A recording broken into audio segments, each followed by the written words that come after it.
welcome to Chicago Cubs baseball on CSN, presented to you by State Farm. Beautiful late afternoon, early evening here in downtown Phoenix. Roof is open tonight as the Cubs take on the Diamondbacks in Game 3. Great to have you with us, Jim DeShays and Len Casper. Cubs have won 3 of their first 4 to start the 2016 campaign, and a big reason for that is the return of Dexter Fowler atop the lineup. Yeah, how important does that look now with Kyle Schwarber going down for the season? Dexter Fowler coming off a very good year last year. He had a .350 on base percentage. He was 4th in the league in runs scored. He hit for power. He hit for average. He played a solid center field. He's doing all that and so much more here in the early going. He's constantly on base.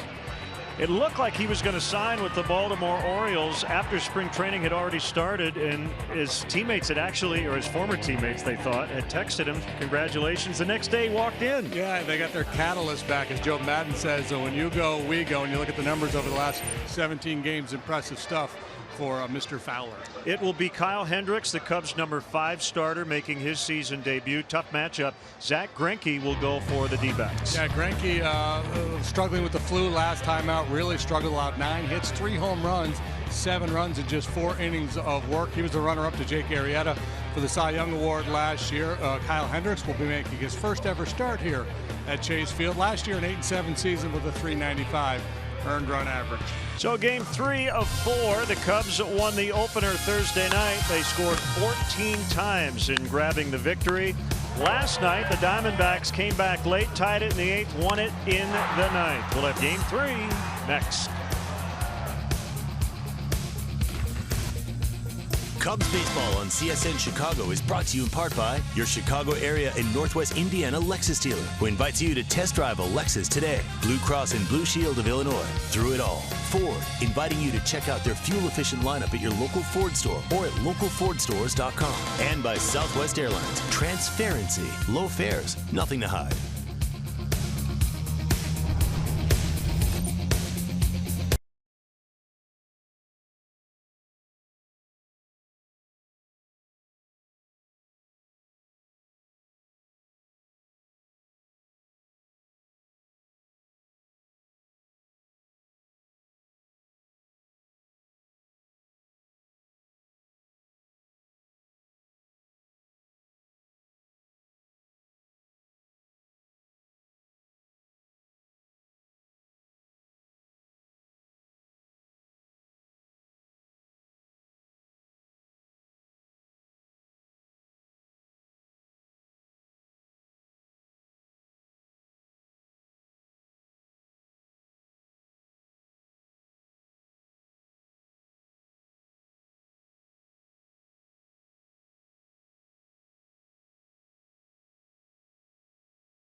Cubs leadoff man gets a hit. Binny's Beverage Depot will donate $100 to the Greater Chicago Food Depository. Might have the biggest crowd of the weekend. The roof is open. It is a glorious late afternoon here in Arizona. And let's check out the Cubs Southwest starting lineup that will face Zach Greinke. Dexter Fowler, we talked about him in the open, off to a sizzling start. Jason Hayward is in right. Another newcomer, Ben Zobrist, playing second, batting third. Anthony Rizzo's at first, followed by Chris Bryant. Miguel Montero, good numbers in his career against Greinke.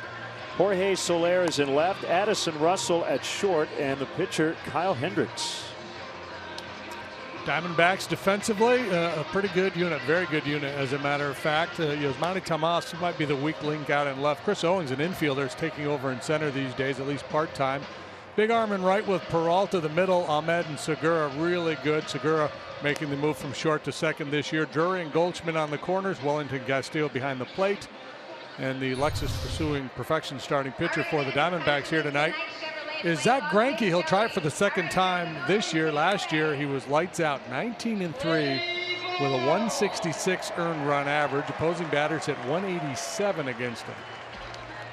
That was the lowest earned run average in the majors since 1995, that 166. Eric Cooper, Jim Wolf, Adrian Johnson, and Gary Cederstrom are the umpires tonight.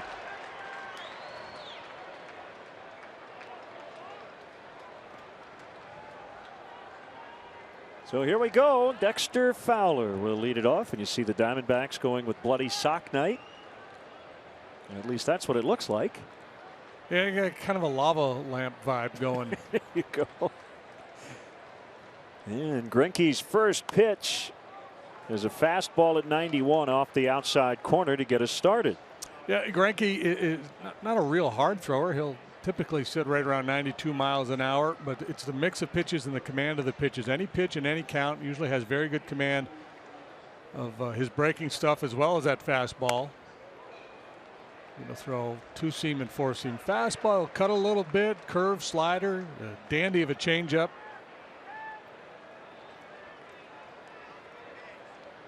Temperature 82 degrees as we get started.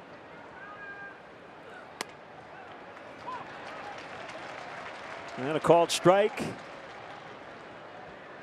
to make it 2-1.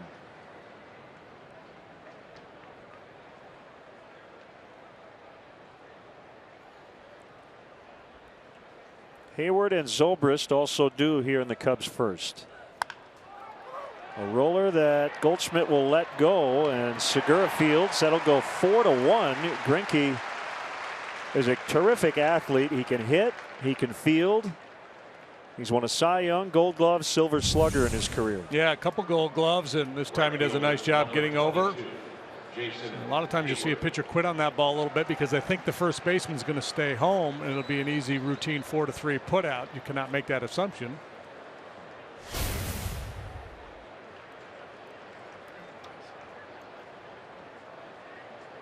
$6 years, $206.5 million, the deal Greinke signed to leave the Dodgers and come here to the desert.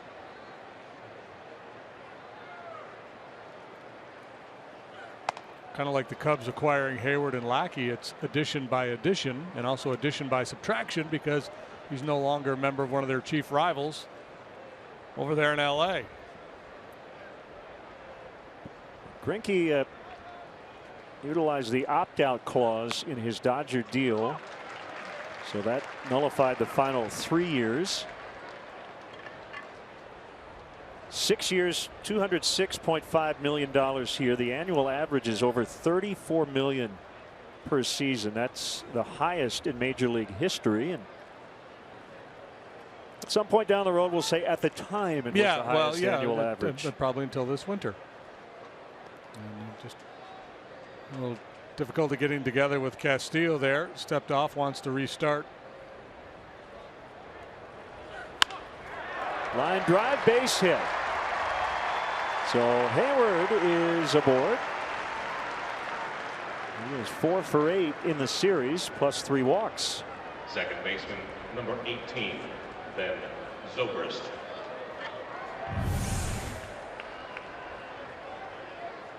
Two-seam fastball with a little run away from Hayward, but not much sink.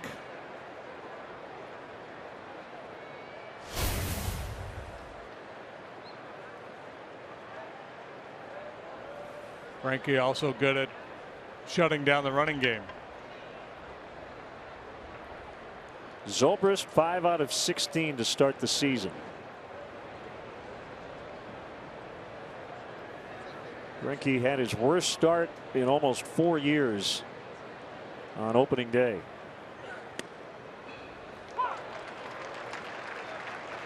Yeah, was under the weather, apparently suffering from flu-like symptoms.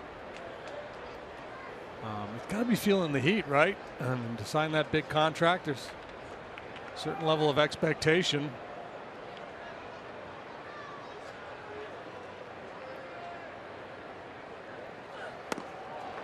It's the changeup. He'll go 87, 88 miles an hour. That changeup, he gets a lot of swings and misses with it. We should see a lot of good changeups tonight. Yeah. Right? With Kyle Hendricks pitching for the Cubs. Now, his fastball is about what Greinke's changeup is velocity wise.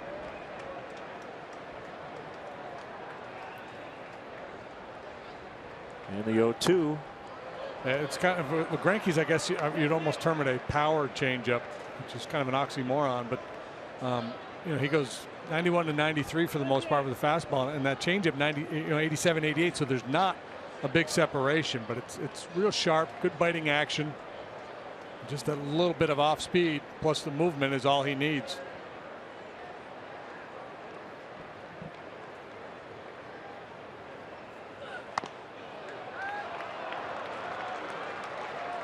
Working Zobrist exclusively away in this sequence. 2 balls and 2 strikes. Greinke's from Orlando, Florida. 6th overall pick, 2002, of the Kansas City Royals. Zobrist briefly a Royal last year, and he will get a World Series ring as a result.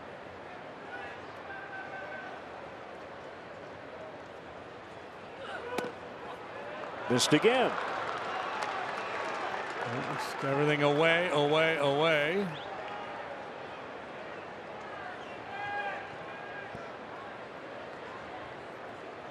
Who's going to give in? 3-2 on Zobrist. Normally you can count on Zobrist to make contact, so this would probably be a go situation for Hayward. And he takes off, and Zobrist with a base hit. That ball almost hit Hayward. Jason on his way to third. Cubs have him on the corners with only 1 out for Anthony Rizzo. Good to put a little early pressure on Greinke after the rough outing last time.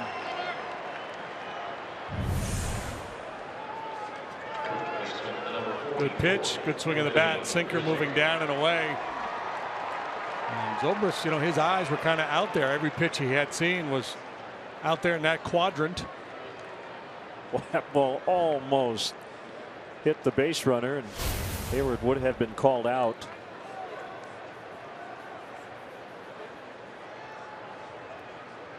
So now it's Rizzo.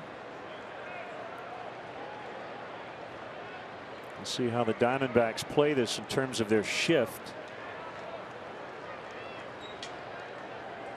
As they'll try to turn 2 here.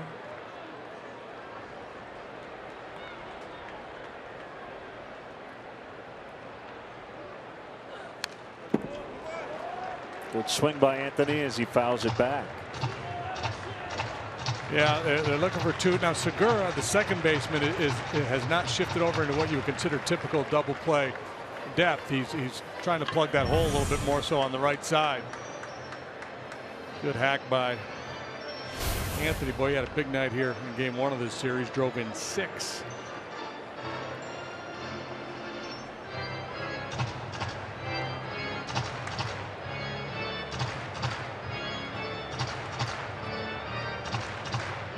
Greinke last year was the Cy Young runner-up. Jake Arrieta, who will pitch for the Cubs tomorrow, won it. I think he finished second.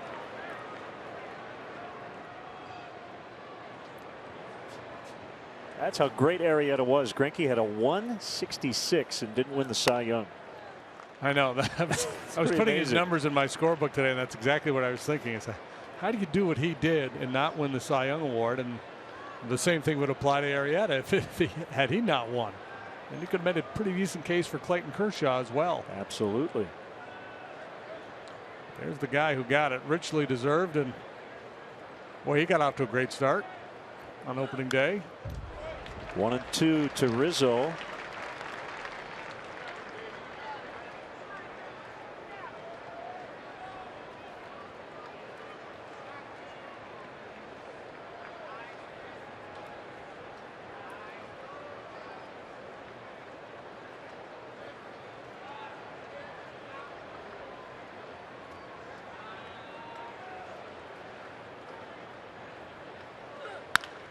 On the ground and into center.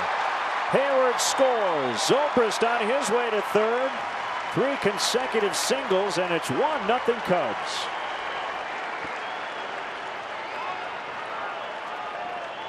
Now the irony is, if Segura were playing normal double play depth, that's probably a double play ball. Again, trying to protect the hole a little bit, playing a little more on the pull side, and look at Rizzo working that magic wand. Just a flick of the wrist.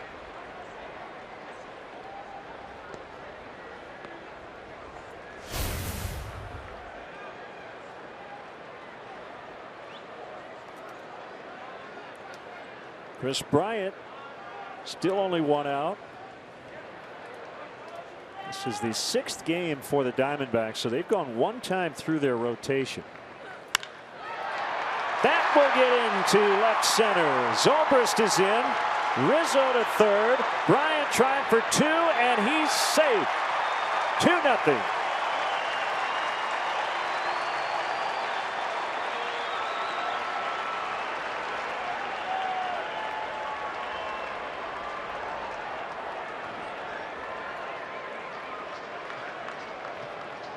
Well, we have seen a lot of Mike Butcher here. Game 1 of the series, he was out there 5 or 6 times in an early visit for Greinke. This time it's a breaking pitch. Bryant jumps all over it. Ahmed, the shortstop, is just a tremendous fielder, but he couldn't flag it down. There's the play at second. Great base running by Bryant. The best start the first time through the rotation came from their number 5 starter. That was Robbie Ray last night. He went 6 innings, gave up 2 runs.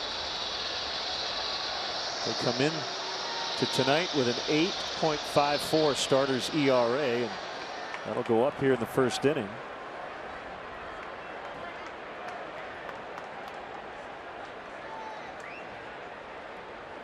Well, Miguel Montero.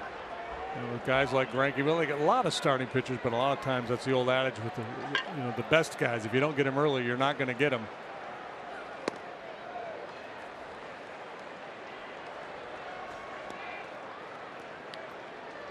Maybe the right man for the job here. Good numbers against Greinke in his career. 308 batting average, 8 out of 26 with a couple of home runs. Starting the season 2 for 11 with a homer and 3 RBIs.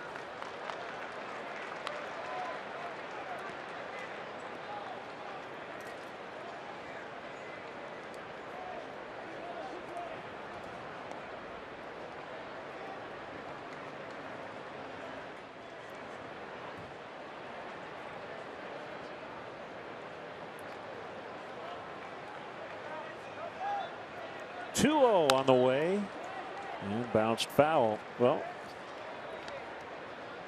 playing off your line about getting an elite pitcher early makes these 2 runners here pretty important to get in. And if you're Greinke at this point, giving up just 2 would probably feel pretty good. Yeah, and they've got the infield back here, so if Montero can put it in play to the middle of the diamond, they're going to get at least 1 more home.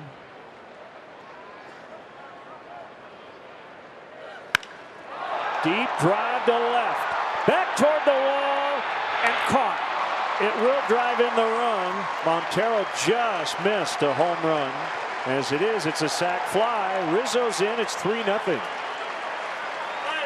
That had a really good sound off the bat. Yep, and that was a big part of Montero's game last year. Opposite field power in a number of his home runs in that direction. Just a little bit short here, but good enough to get that third run home. He's leaning, he's looking, and have to settle for a sac fly.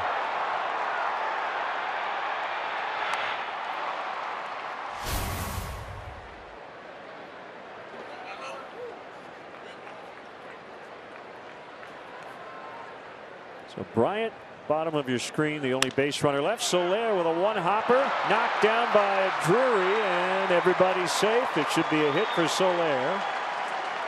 No, they're going to give him an error.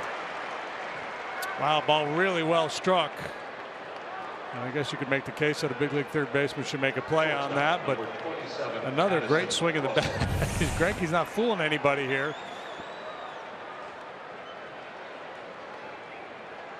But that swing right there, how that top hand comes through and he rolls over a little bit.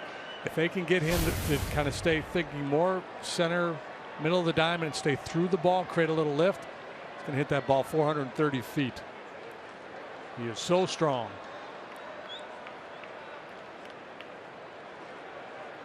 Now Addison Russell with the pitcher, Kyle Hendricks, on deck. He has not even thrown a pitch this season. He's like, yeah, this is going to be my year, man. 3-0 lead.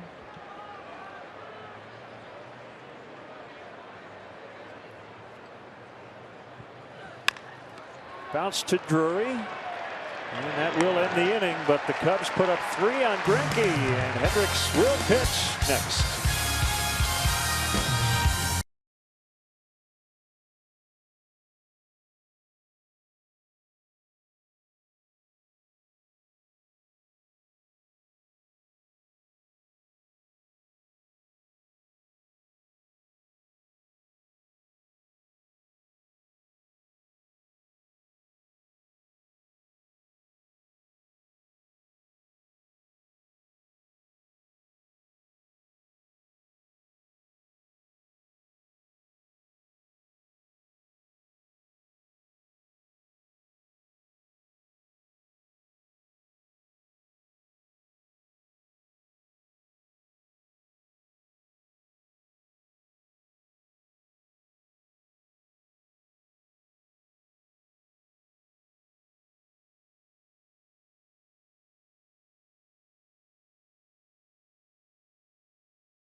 On their season opening homestand. Now their Southwest starting lineup. Gene Segura off to a huge start. Owings, Goldschmidt, Peralta, Wellington Castillo, the catcher. He got that ninth inning game-winning rally started. Tomas ended it with the big hit. Drury at third. Greinke, the pitcher, batting eighth, and Ahmed, the shortstop, hitting ninth. Set the Cubs defensively for you. Soler gets another start out there in left. Fowler center. Jason Hayward, a 3-time Gold Glover, is in right. Bryant Russell, Zobrist, Rizzo on the infield. Montero behind the plate. Lexus pursuing perfection. Starting pitcher for the Cubs tonight is the pitch maker, Kyle Hendricks. 8-7, 3.95 ERA last year in 32 starts. And his first pitch to Gene Segura is taken for a strike. 3 more hits, 2 runs last night. Segura 5 for 8, 2 doubles, 2 home runs in the series. He's 11 for 22. It's a .500 batting average through 6 games. First Diamondback to start a season with 5 straight games of at least 2 hits.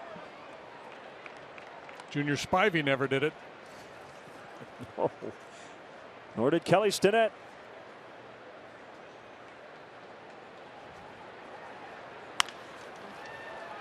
Bounding ball picked up by Addison Russell for the out. Well, when he's on his game, it'll be a busy day for the infielders. He gets a lot of ground balls with that sinker and changeup. Cut his fastball and flip up to the occasional curveball. Turned 26 in December. 6'3", 190. And starting his second full and third overall major league season. Chris Owings takes a strike. Pinch ran in the ninth. Last night scored the game-ending run. Missed the cutter that time, and it's 0-2.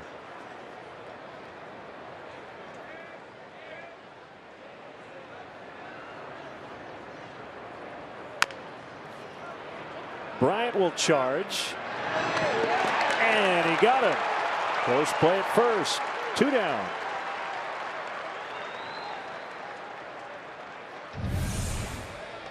First baseman, number 44. Gets around that ball and slings it on over. The stretch from Rizzo helps out. 2 quick outs for Hendricks.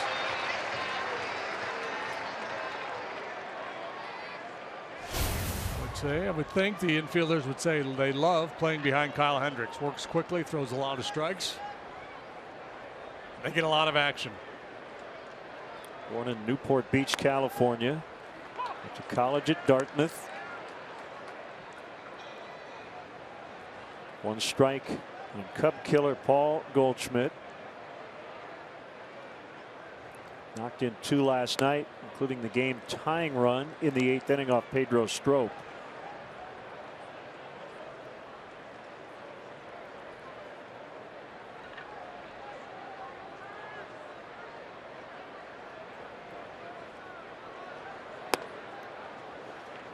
Two and 1.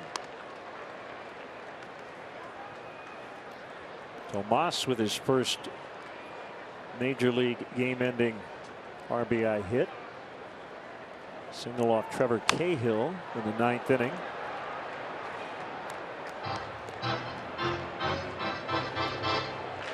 Kyle may have gotten away with one there. They were trying to get in on the hands of Goldschmidt. That one caught a good chunk of the plate. He was down, however.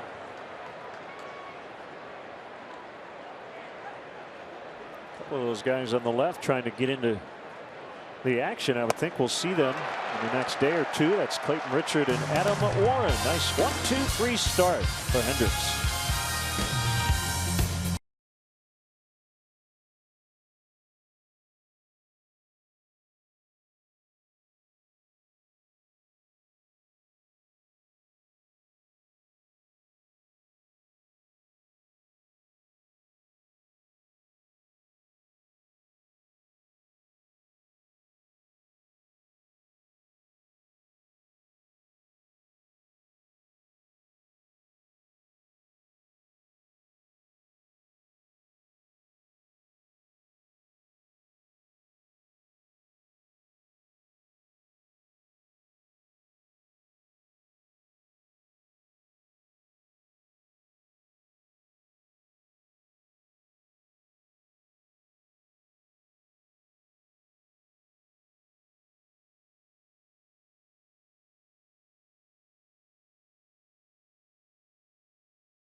On CSN, brought to you by State Farm.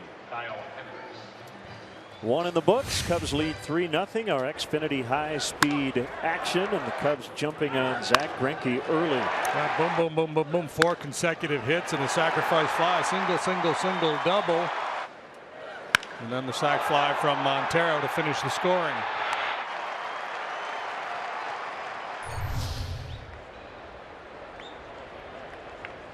So here's Kyle Hendricks leading off. Low for ball one. 071 in his short career.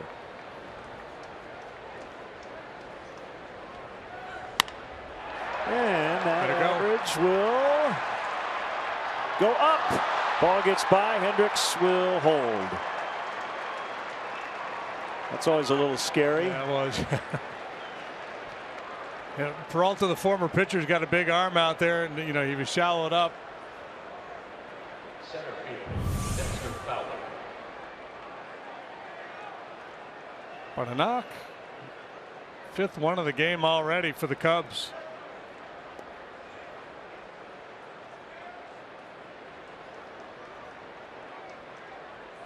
Goldschmidt had to be careful. He couldn't stretch too far. If he comes all the way over, that's going to be real ugly. He's taking a knee in the chin, and both might have come out of it in pretty bad shape. Fowler grounded out to start the ball game, and he shows bunt. Pulls it back, takes a strike.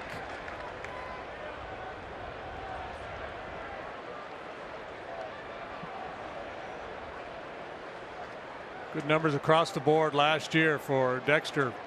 4th in the league in runs scored. Career best 17 home runs. 350 as a leadoff man last year in terms of on base percentage.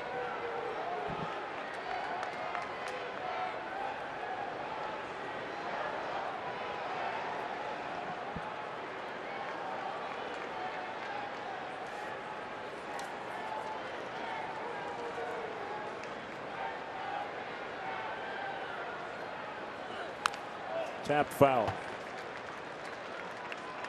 Greinke, the Diamondbacks opening day starter. Quickly, can you name last year's? Last year's opening day starter for the Arizona Diamondbacks. Arizona Diamondbacks. Wasn't Patrick Corbin because he was hurt. Josh Colementor. You're right. It was. He's on the DL, by the way.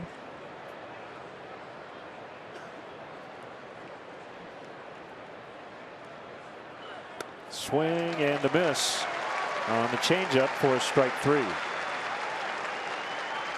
It's his first strikeout of the game. Cubs fans, show your support of Cubs baseball from the beginning. The Cubs return home this Monday. It's a home opener. It's opening week at Wrigley Field. Tickets are still available, especially for Wednesday and Thursday night's games with the Cincinnati Ball Club. Get your tickets now at Cubs.com. And if you're coming Monday night, make sure you get there early. The gates are going to open a little early. Cubs have added metal detectors at all the Wrigley Field gates. I think 4:35 the gates will open.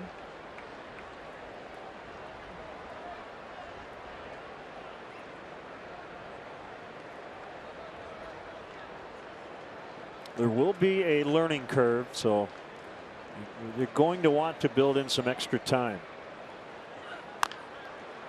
Yeah, you taps foul. You don't want to miss the opening day festivities. You don't want to be stuck in line, so get there early. Come on in. Have a beverage. Have a little chow. Soak in the atmosphere. Forecast is improving for early next week in terms of a lack of precipitation. That's good. It's going to be chilly, but as long as we're dry.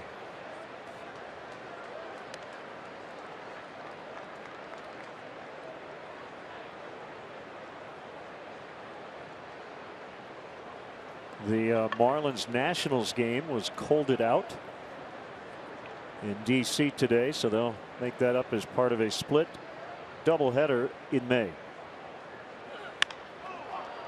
Popped up by Hayward. Ahmed's got it. 2 down.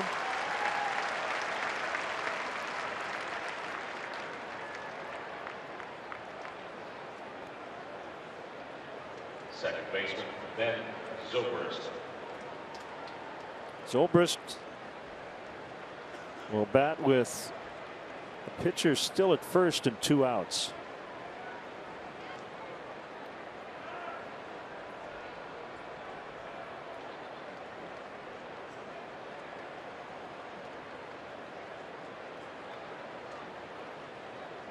Greinke shaking his head, a little out of sorts.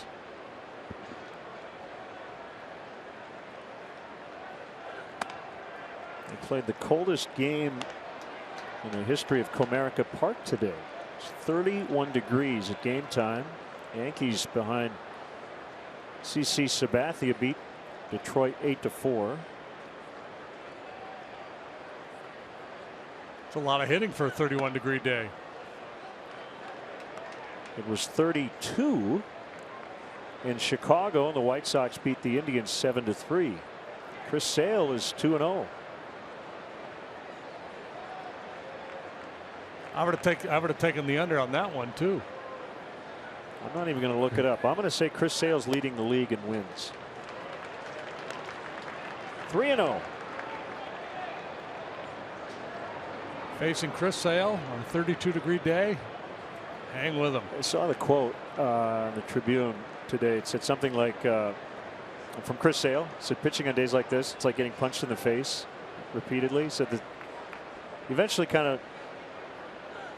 you never quite get used to it, but you know it's coming. Yeah, and it's typically it's advantage pitcher when it's really cold, but there becomes a point where it's so cold where it's just miserable for everybody. And I would say 32 degrees is probably would qualify as miserable for everybody. Yeah, here's a quote, Paul Sullivan's piece. I told John Danks, pitching in cold weather is like getting punched in the face. You never really get used to it. You just handle it better.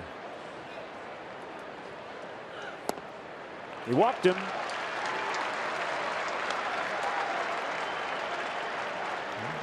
Always patient Ben Zobrist on base for the second time.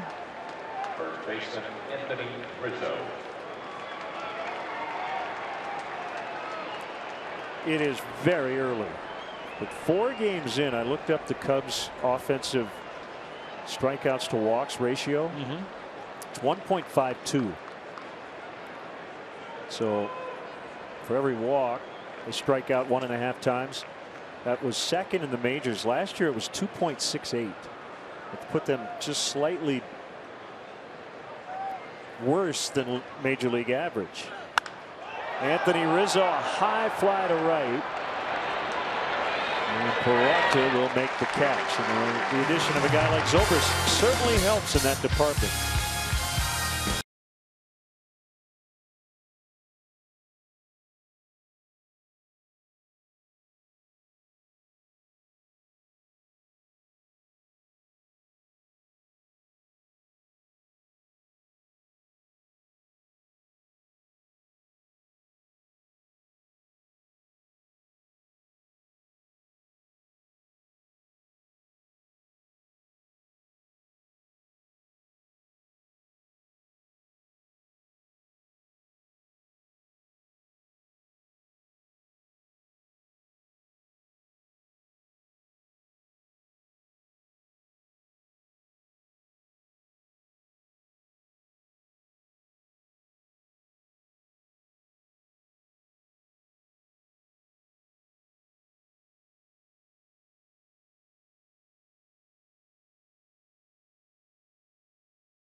Party at Rockies in Hoffman Estates.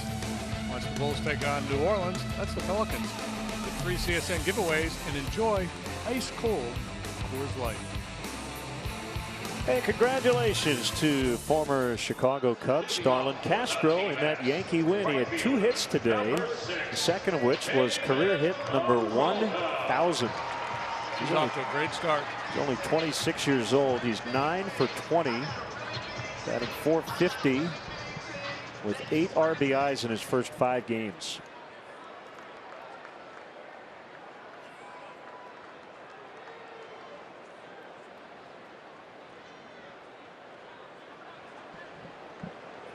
David Peralta takes a strike. He's got a funny little mannerism, doesn't he? The way he kind of sets the bat back and then just bing, drops it forward. Right there. Old foul.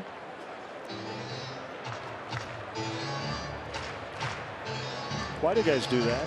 Do what? Smell their bat. The burning wood. The burning, they like that? Yeah.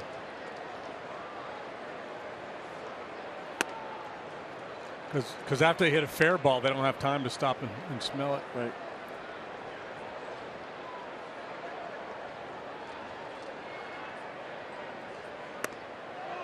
It's outside. like, you're probably too young, but when I was in school, when they used to use, I guess it was the mimeograph machine to run off the test, and then they pass them out, and all the kids would hold them up and smell them. It kind of smelled like wine, the ink.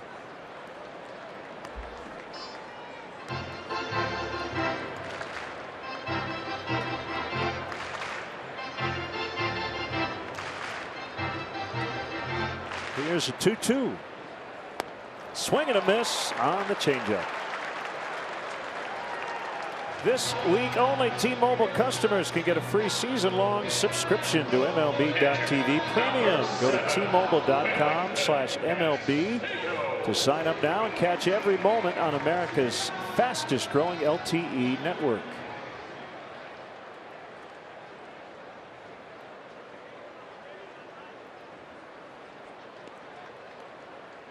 I don't want to have to look it up, but where did, wake up and smell the roses? We know how that started. I don't know. Well, it's wake up and smell the coffee. Or smell the coffee. Yeah, and it's stop and smell the roses along the way. Yes, yeah. stop and smell. I was thinking stop and smell the roses, and I mixed my cliches. Stop and smell the coffee along the way. There you go. But yeah, why do you have to smell roses? Because they smell good. Yeah.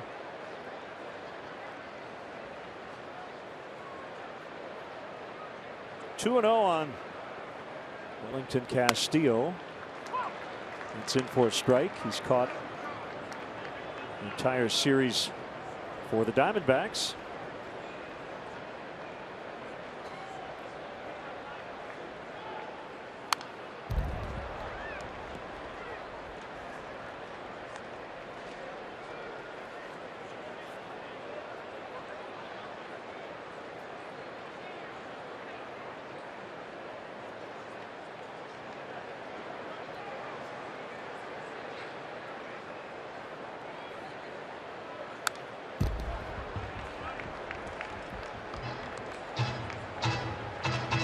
Still 2-2.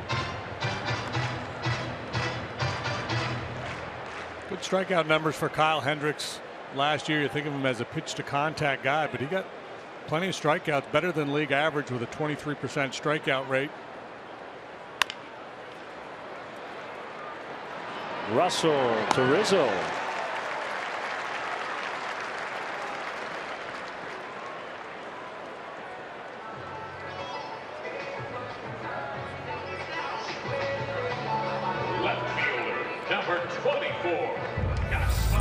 Yasmani Tomas last night.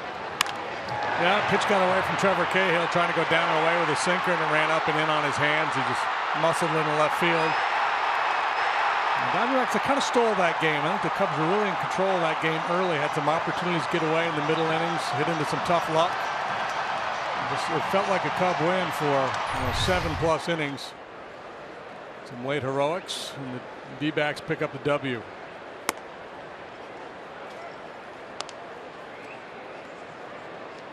No win for Jason Hamill last night, but a very good effort.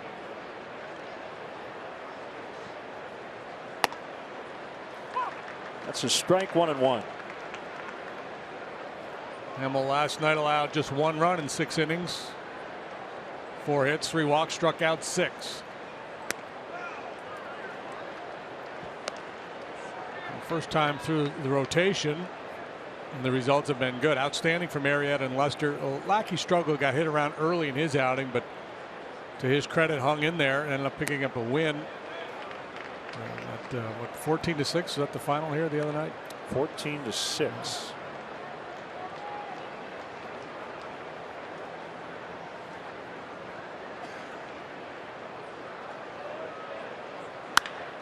Sharply hit, but right on the ground to Ben Zobrist. So Hendricks keeping ball out of the air early on.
There's Bob Brenly, our good buddy.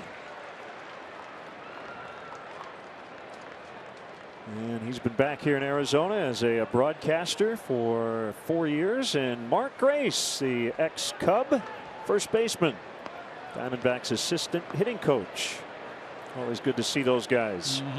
BB was flashing his World Series ring in here earlier. Yes, he was, as he should.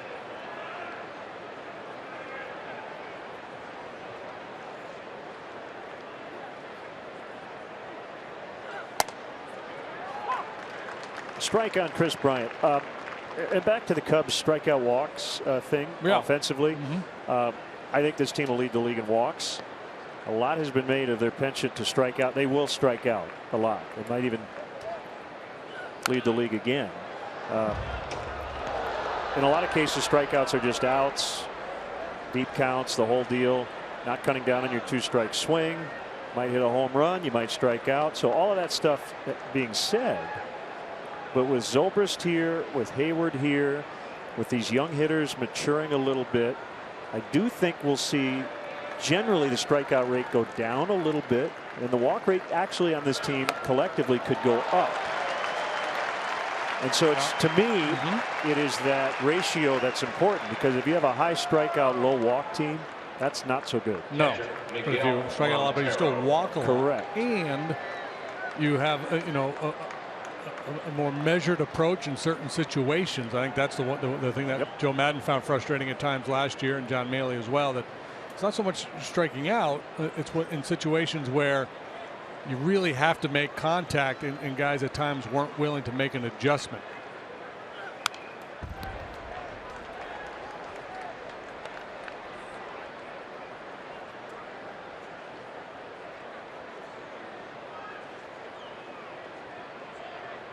Man on third base, less than 2 outs. Man on second base, nobody out. You're down a couple strikes. Okay, let's make sure we put the ball in play now. Yeah, we took a couple shots to drive him in. Now I've got 2 strikes. I got to emphasize putting the ball in play, trying to get him over. Montero gets a hold of another one, and this time it'll drop. He's trying for 2, and he is in with a double. That ball landed near where the collision occurred the other night, as Owings and Tomas this time came together. Yeah, this maybe not quite as deep as the other night, but Tomas peeled off a little bit here to avoid a big hit. Or I shouldn't say peeled off, but maybe backed off, decelerated a little bit. Montero, who did not get the start in the ball game yesterday and was 0 for 6 in the opener of the series. You know he wants to do some damage here back in Arizona, and he's off to a good start this afternoon. Sac fly, RBI, and now 1-out double. Strike called on Soler. He reached on a tough error charged to Brandon Drury in the first inning.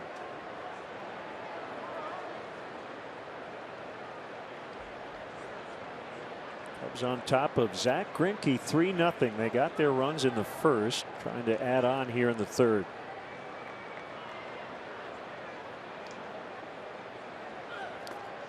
He hasn't had an easy inning yet.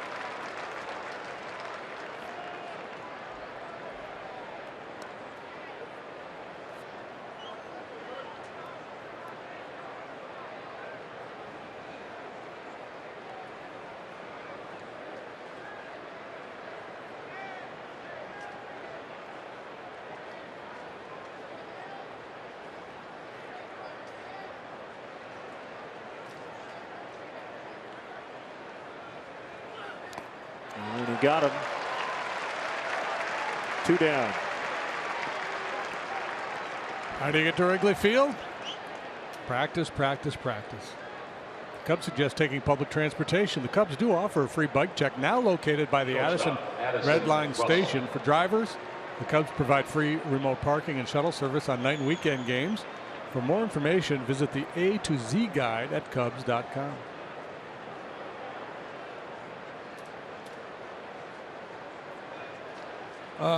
For what it's worth, and it's not worth a lot, but the good folks in media relations with the Diamondbacks bothered to put it in their notes, so I'm going to read it. Zach Greinke, after his last 4 losses, and starts after his last 4 losses, has a 0.34 ERA. That's going back a couple of years because he only lost 3 games all last year. Well, that'll go up after tonight.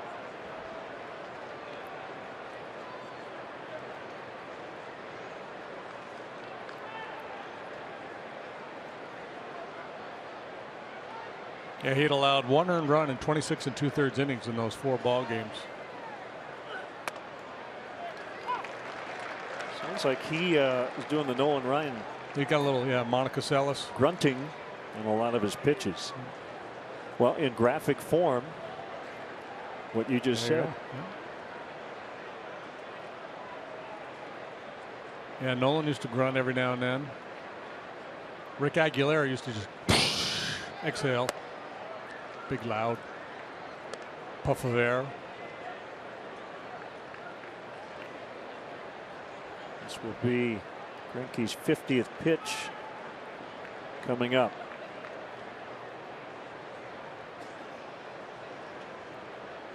Cubs already have 6 hits.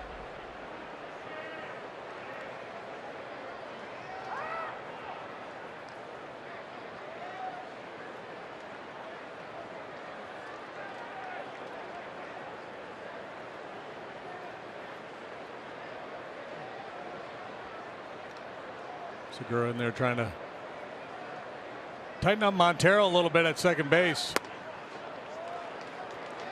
Not that he's going anywhere, but he's not a speedy guy. So if you can cut down on his jump a little bit, you would have a shot at throwing him out on a solid base hit to the outfield.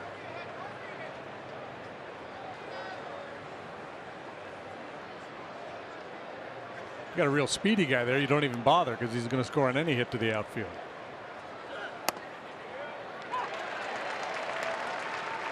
You think it would be effective if you grunted really loudly and threw a changeup? Like you gave a fastball grunt and threw a changeup? Yeah, I think that would theoretically be effective. A change of voice as opposed to a change of pace. I guess the other question would be, is it a voluntary grunt? A lot of tennis players would tell you they're just breathing. He got him. 3-0 Cubs in the third.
Baseball summer camps presented by ATI Physical Therapy and Ideal Industries. Young sluggers ages 5 to 13 will suit up in Cubs gear, meet a current Cubs player during a VIP Wrigley Field visit, and receive top-notch baseball instruction around the Chicagoland area. To enroll your child in the camp experience of a lifetime, go to Cubs.com/kids. Brandon Drury rolls one foul.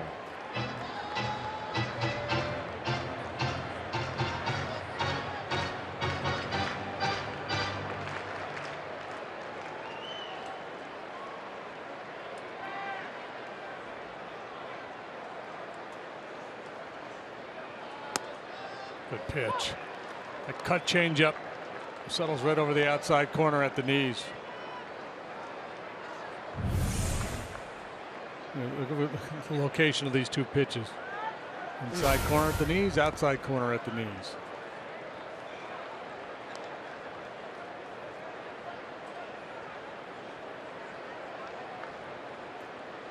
Drury getting his first start of this series. Second of the season. And he lines one to left. That is their first hit. Leadoff single to start the bottom of the third. We'll bring up Greinke. They have had the pitcher hit 8 every day but 1 this week. Ball stayed up just a little bit, and Drury able to take advantage. So this normally would be a bunting situation, but with Greinke, maybe not. Down 3. Now he can swing the bat.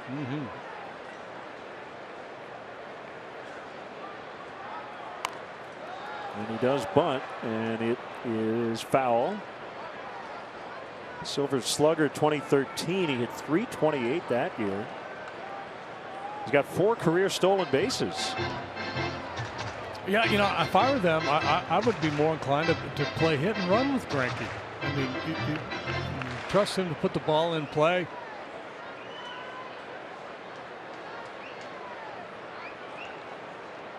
I just don't know if I want to give up an out at this stage of the game. Down 3. Now, if you got a pitcher up there who can't hit, yeah, absolutely, straight sacrifice.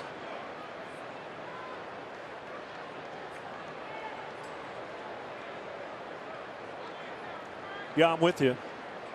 Cubs would gladly take it out in this spot. 2 balls and a strike as Greinke gets his signs from Matt Williams.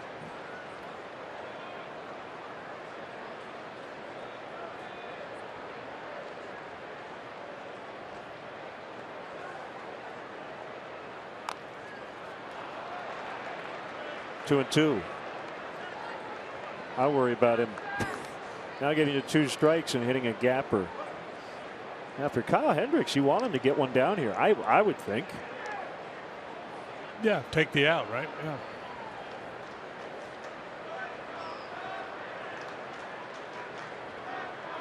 Squares again. This time he does get the bunt down. Rizzo will get it to Zobrist for the out.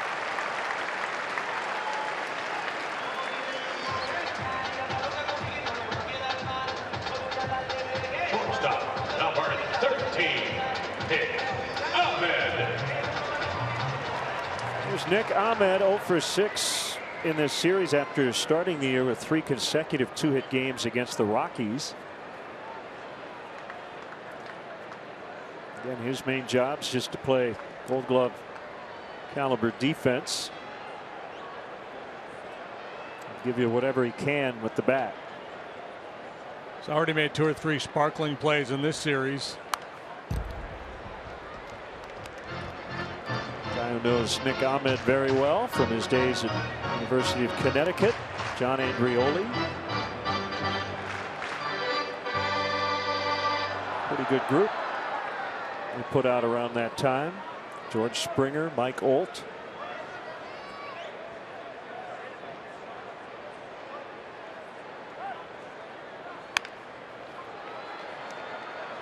Bryant to Rizzo.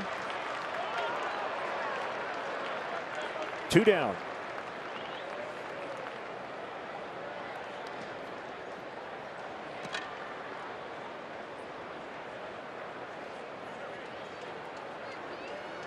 Second baseman, Segura. Here's Segura.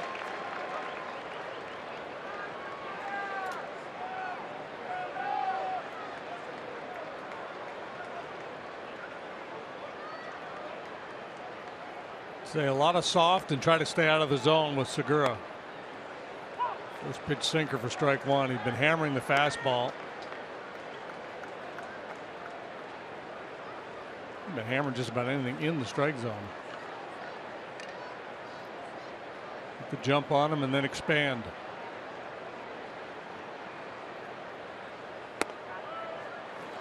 There you go. 0-2. So, all right, can you throw 4 pitches completely outside that box? You think he won't swing at one of them? You think he would, right? Yes. Well, he does. That was a pretty good pitch. Too good. Too much plate there. Yep. They got away with it. Hayward catches it on the warning track. 3-0 Cubs after 3.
CSN Chicago for 2016's first taping of Beer Money, the trivia show that tests your sports knowledge in exchange for cash. Taping starts Tuesday, April 12th, 5:30 at Pinheads in Yorkville.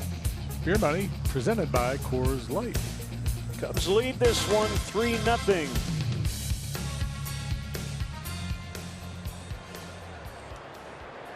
What have we learned here in the first 3 innings?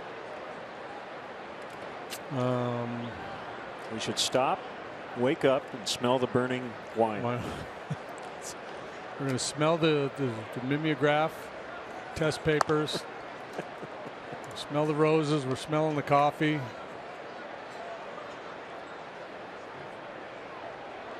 Smell the flowers.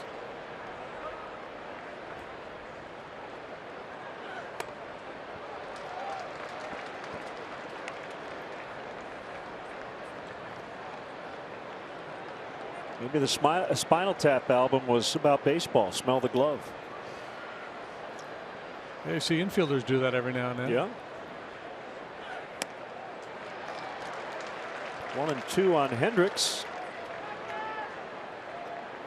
Singled in his first try back in the second inning.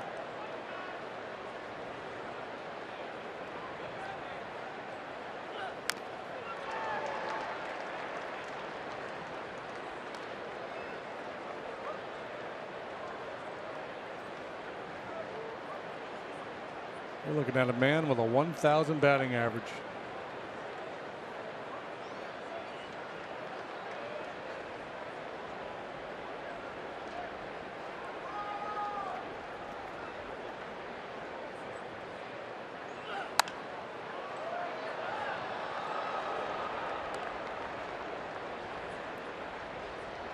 By the way, to wrap up our conversation about the grunting, I don't think Greinke even knows he's doing it.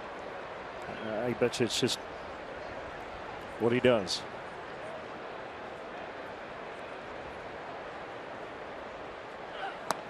Called strike 3. It's 3 straight strikeouts now as he seems to be settling down. Got his mojo here. Saturday, April 23rd is the 11th annual Race to Wrigley charity run presented by ATI Physical Therapy. The 5K course runs through the streets of Lakeview and concludes at Wrigley Field. Cubs Charities will donate proceeds to support critical care needs for pediatric patients in Chicago through Advocate Children's Hospital. Sign up at racetowrigley.com. Fowler looks at ball 1. He's slumping. 0 for 2 to start the game. He reached 13 of the first 19 plate appearances.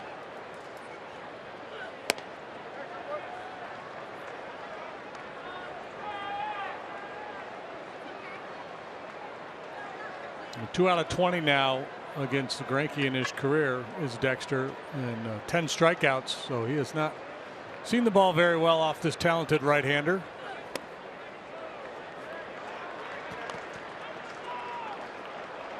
Greinke 51 wins against 15 losses in his 3 years as a Dodger with a 2.30 ERA.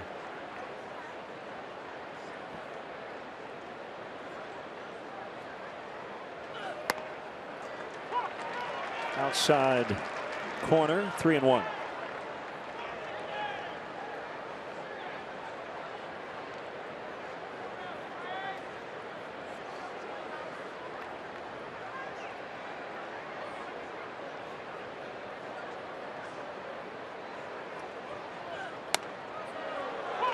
Oof.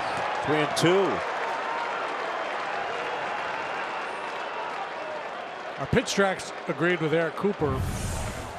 But you don't often see a breaking ball that high called the strike.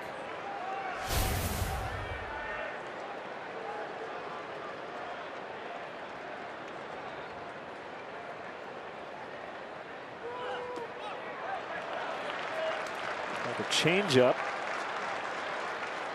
for ball 4. Right fielder Jason Hayward. Bring up Jason Hayward.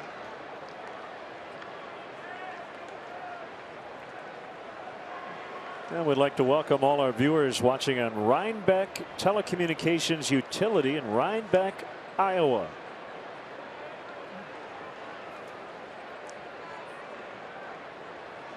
Cubs lead 3-0. They got their 3 in the first. They've had base runners in every inning against Greinke.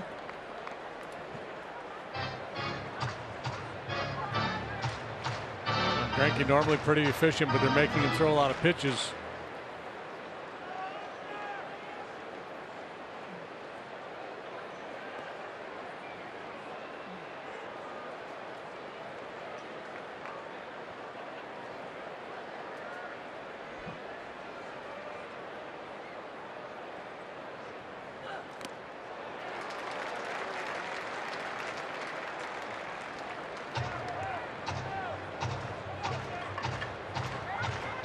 He was a shortstop in high school. Hi, Anthony. Before becoming a starting pitcher his senior year. Committed to Clemson before signing with the Kansas City Royals after being a high draft pick, 6th overall pick.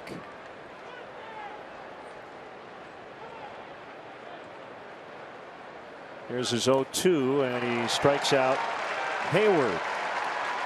So his last 5 outs have been strikeouts.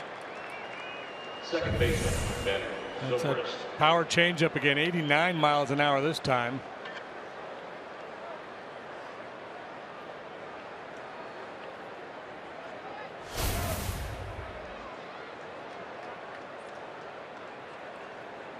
Greinke debuted in the big leagues 2004 with Kansas City.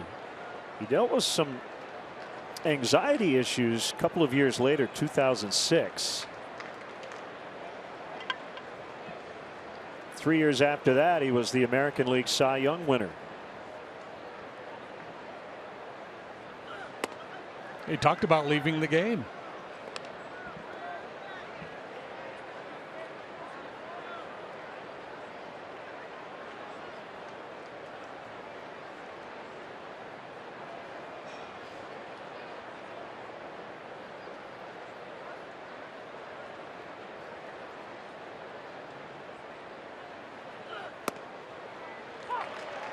One and one.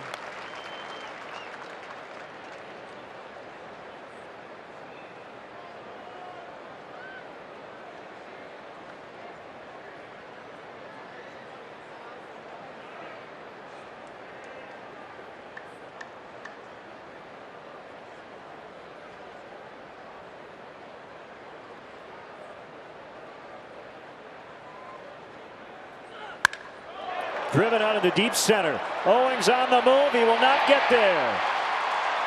Fowler coming around third. He will score, and it's 4-0. Ben Zobrist with the RBI double, and he's been on 3 times tonight.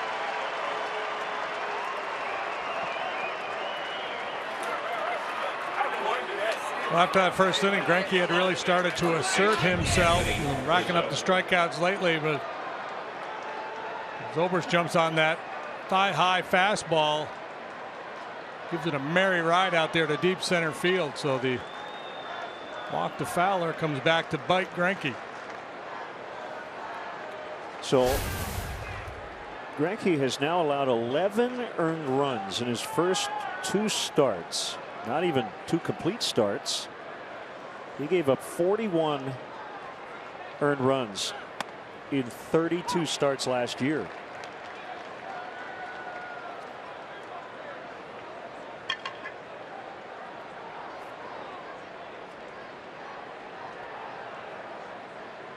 It's a crazy game. It sure is.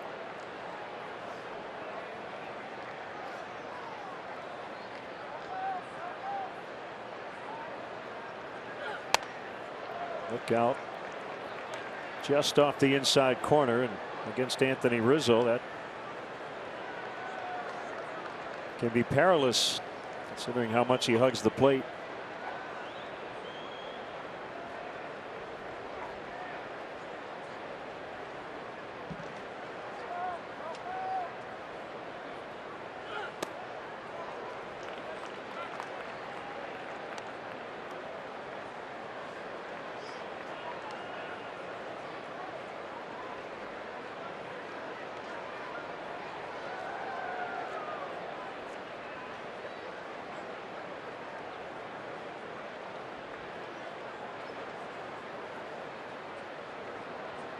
Cubs need 1 win here these next 2 days for a winning road trip. They'd love to grab both and go home 5-1.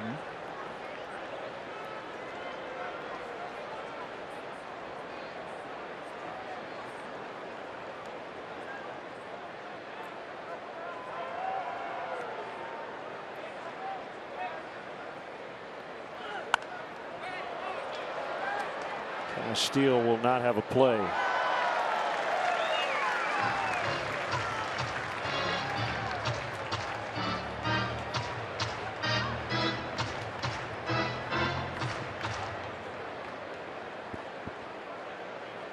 Has to be a little frustrating, or perhaps annoying would be a better word, for the Diamondback fans here in the ballpark to have Greinke give it up again here tonight after really giving it up in his debut with them, and having so many Cub fans on hand to cheer the Cubs.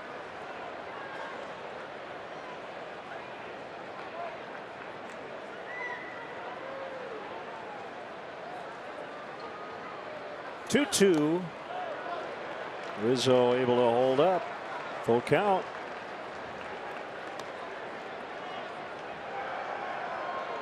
Yeah, I'm just looking here for, I believe, I'd have to double check.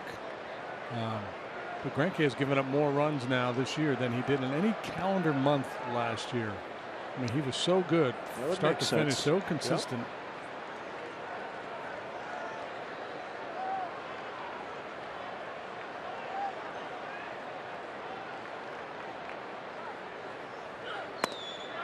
Yep. He walked him.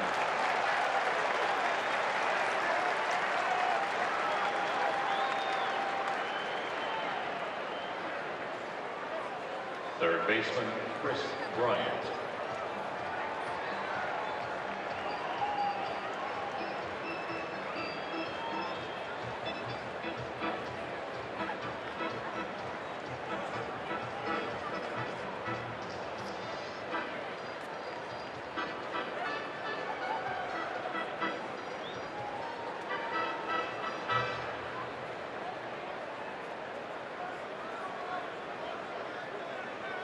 So 2 on for Bryant, who doubled home a run as part of that 3-run first frame.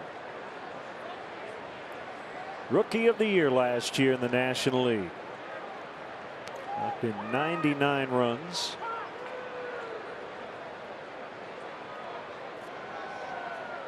I don't know if it's because we're just coming out of spring training or if this is the approach that the Diamondbacks are taking, but their middle infielders have been ducking in a lot, trying to get their pitchers to make pickoff throws at second base, and I'm not sure that their timing is always good. A lot of times you see that because you work on all these pickoff plays in spring training, and early in the year teams will do it a little bit more than they normally would, usually until somebody airmails one, and then the manager says, you know what, let's not worry too much about that. Let's just get the hitter out. Yep.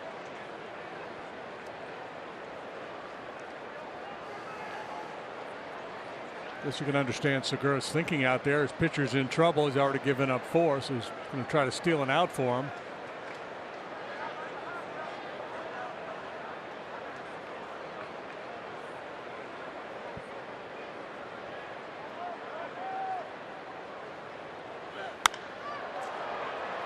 They'll get out of play down the right field line.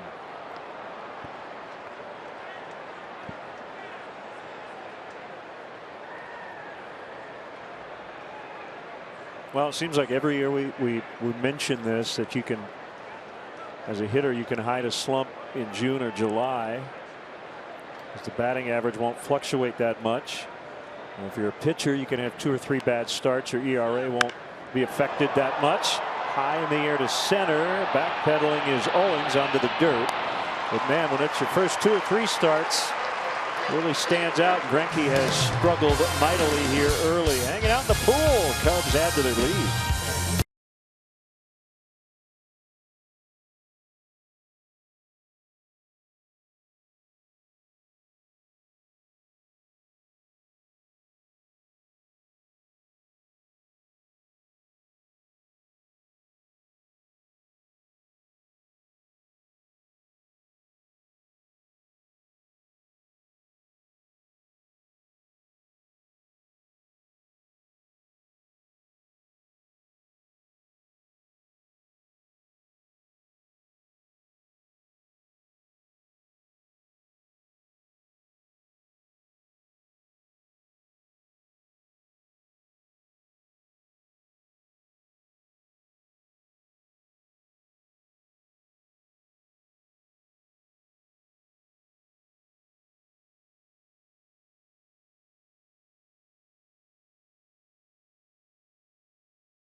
On CSN Plus, the Cubs will go under the lights at Wrigley Field against the division rival Cincinnati Reds. Coverage starts at 6:30 on CSN Plus. Reds a 5-1 winner over the Pirates. So Pittsburgh suffering its first loss of the year. Pirates and Reds are 4-1. The Cubs are trying to improve to 4-1. Cardinals are up 7-2 in Atlanta in the 6th. They don't want to fall 4 games off the lead. Actually 3 games back. The Cardinals, they're 1-3.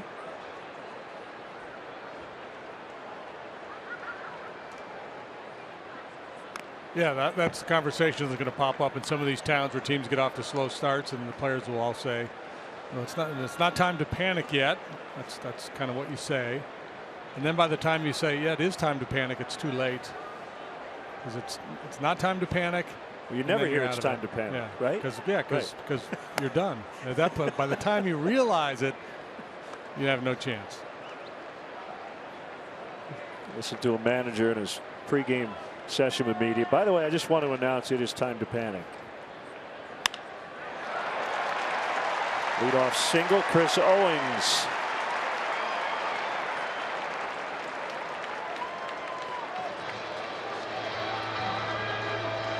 Second hit of the ball game here for the Diamondbacks.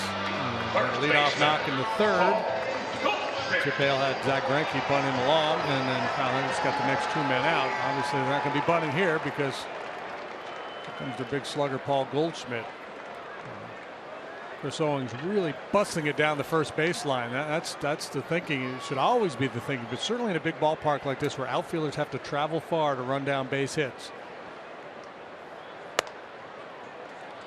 High for ball 1. We saw Goldschmidt try it and get caught last night, and we saw Chris Bryant turn a single into a double here this evening.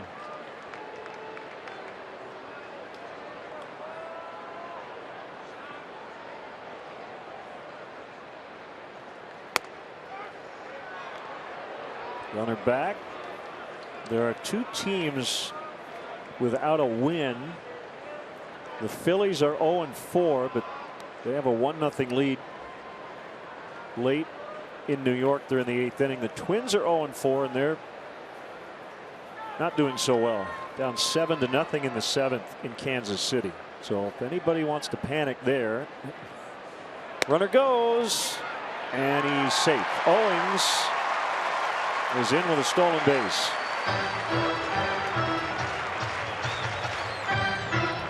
Meantime, 3-0 on Goldschmidt.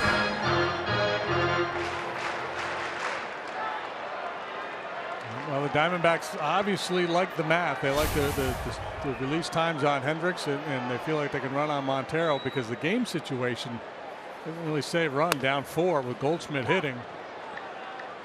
But Owings must have been very confident that he could get that bag. Phillies are never going to panic this year because they have no expectation of being good. Good point. They're in a rebuild. The 3-1 is hit into the right field corner. Hayward is over, and no play.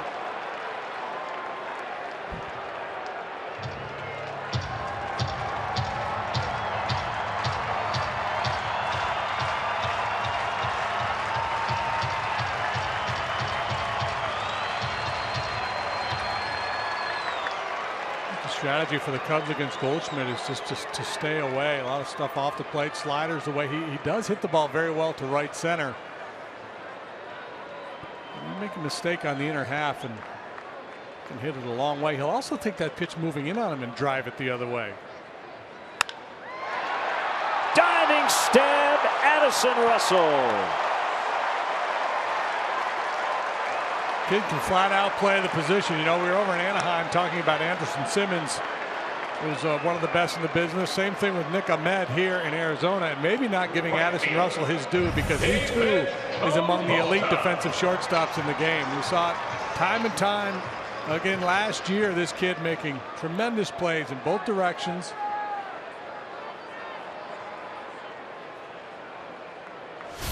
Hang with him.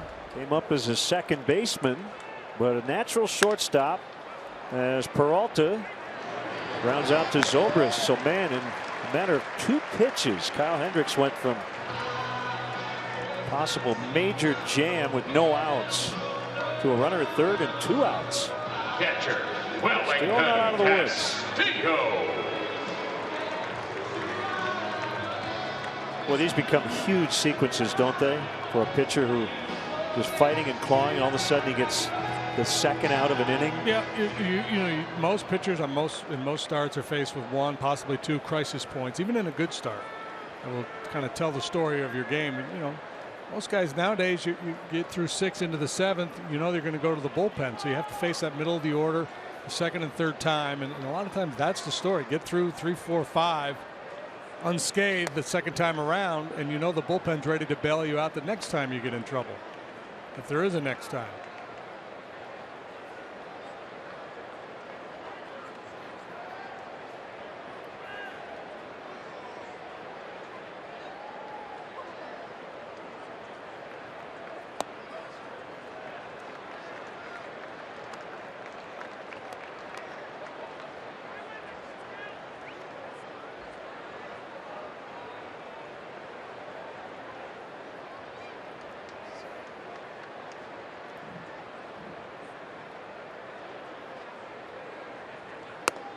Almost felt like if you could get through the first 3 innings scoreless, you were in great shape, because you know next time through the meat of the order, even if you give up a run or 2, you've given your club a chance to put some runs on the board.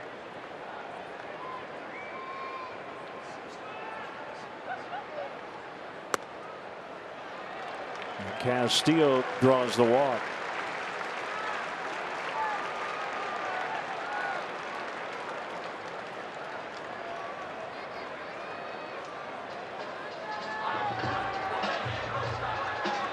First and third, and that'll bring up Tomas.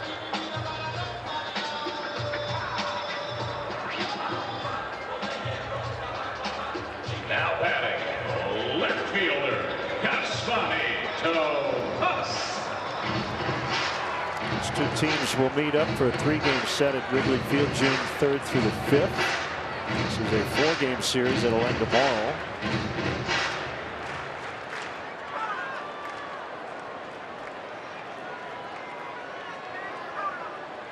Tomas resembles Marlon Byrd a little bit to me.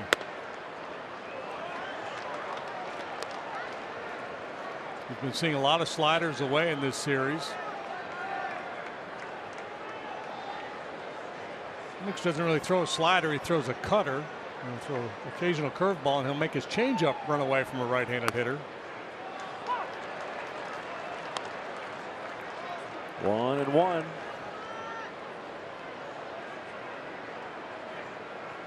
Kyle had a good spring. His spot in the rotation never in doubt. He was not given a guarantee going into spring training, but Joe said as an incumbent he had an advantage, as did Jason Hamill. And Cubs went into spring training and came out of it with the same 5 starters. And we're on that depth chart. 1-2. And it gets by Montero, and the Diamondbacks get on the board. Owing scores Castillo to second.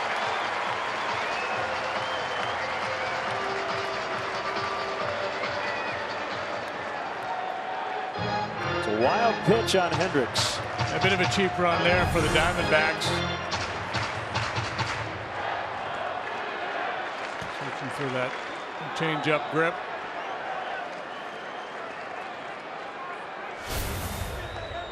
One Miggy should have been able to block. Called strike 3, and that will end the inning. It's now 4-1 Cubs after 4.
subscription to MLB.tv Premium.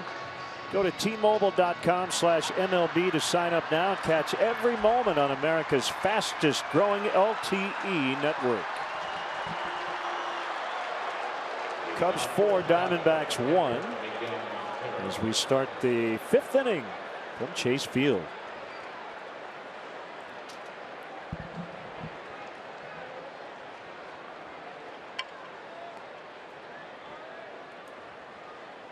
Montero will start it.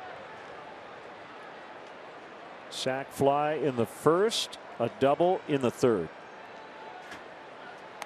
Well, Trevor Story has not homered tonight. I know that because the Rockies haven't scored yet. Down 7-0 in the fourth against the Padres. Story with 2 homers yesterday. First player ever to homer in his first 4 games. Bounce to Goldschmidt, got a big bounce at the end, and Greinke covering for the out. Former Cub Chris Coghlan had a game-ending home run last night, or game-winning, I should say, in the top of the 9th for the A's in Seattle. Left fielder Jorge Soler. A lot of chatter around the clubhouse earlier today about the way the Astros Brewers game ended last night on the new sliding rule. So that's 2 this week. Games have ended on that new rule. Yeah, players are going to have to learn that they're just going to have to play like you do in Little League or high school, just slide into the base. Swing and a miss by Soler. Colby Rasmus called for interference.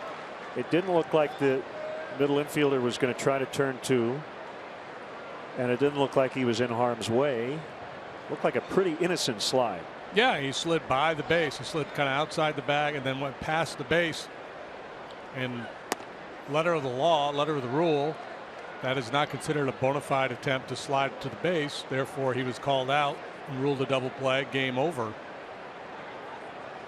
Rasmus has homered twice for the Astros tonight. They lead 6-4 in the 7th at Miller Park. Sounds like he came to the yard with a little chip on his shoulder. Maybe. Not the Diamondbacks manager. 1-2. No, that would be Chip's. That would be his conscience. Would be having a little chip on his shoulder.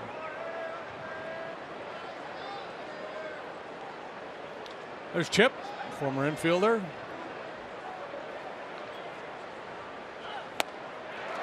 And he struck him out swinging. That is number 7 for Greinke.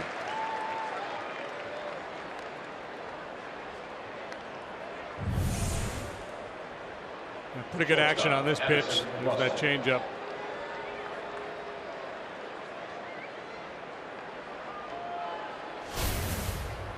Russell 0 for 2.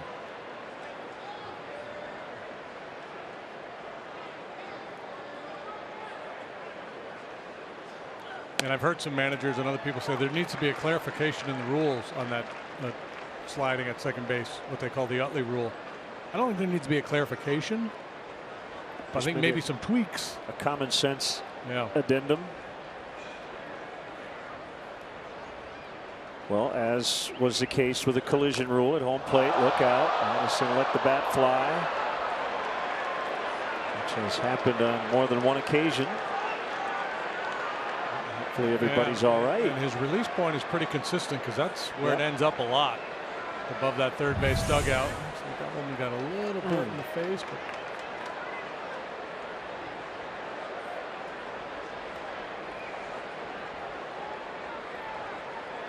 guys like to use a loose grip so they can generate bat head speed and really throw the barrel of the bat.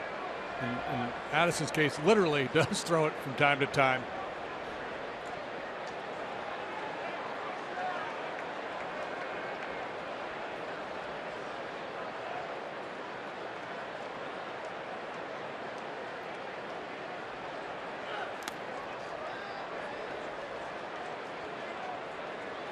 So the collision rule, it felt like it was overly officious at first, where there was a play where catcher was in front of the plate and the runner was 30 feet away and they called him safe. but eventually kind of common sense Right. crept in. So I think a lot of times with these new rules, the umpires are going to call it by the letter of the law. And then I would like to think that they will loosen it up as we go, because the thing I always use is Game 7 of the World Series. You would never want it to end on the play we saw last night. Yeah, and you know, in defense of the umpires, they've been told, here's the new rule, go ahead and call it. Up the middle, but not hit very hard, and Segura will make the play. Yeah, the umpire's job is to call it the way it's written. 4-1 Cubs halfway home.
All right, Cap, thank you. As the Diamondbacks will bat here in the bottom of the 5th, we have our Cubs insider Patrick Mooney with us. And make sure you follow Patrick all season long on Comcast Sportsnet.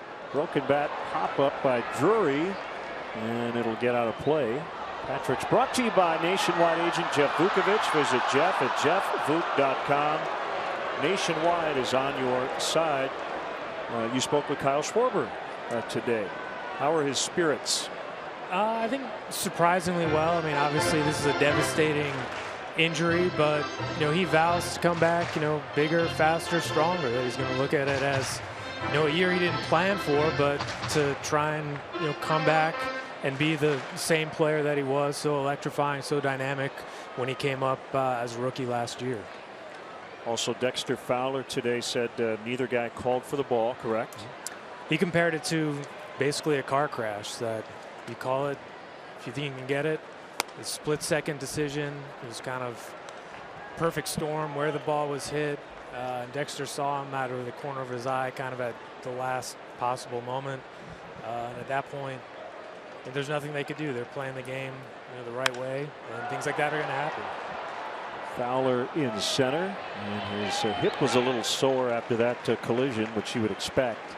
And he was fortunate to not miss any time. Pitcher, set, Greinke. So one away, and here's the pitcher, Greinke.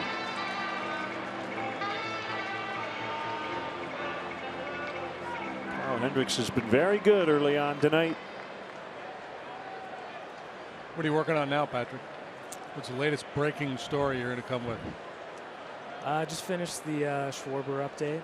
I was glad to, I think for him to just get it out of the way, to kind of say his peace of mind, kind of process it, and then, you know, they don't know when the surgery is going to be or where exactly he's going to rehab, but I think for him, it's probably best to just kind of get that out of the way instead of being kind of stormed at Wrigley. I know it's a bigger clubhouse now, but he doesn't want to be a distraction. He wants to be a part of the team. And we'll see what happens.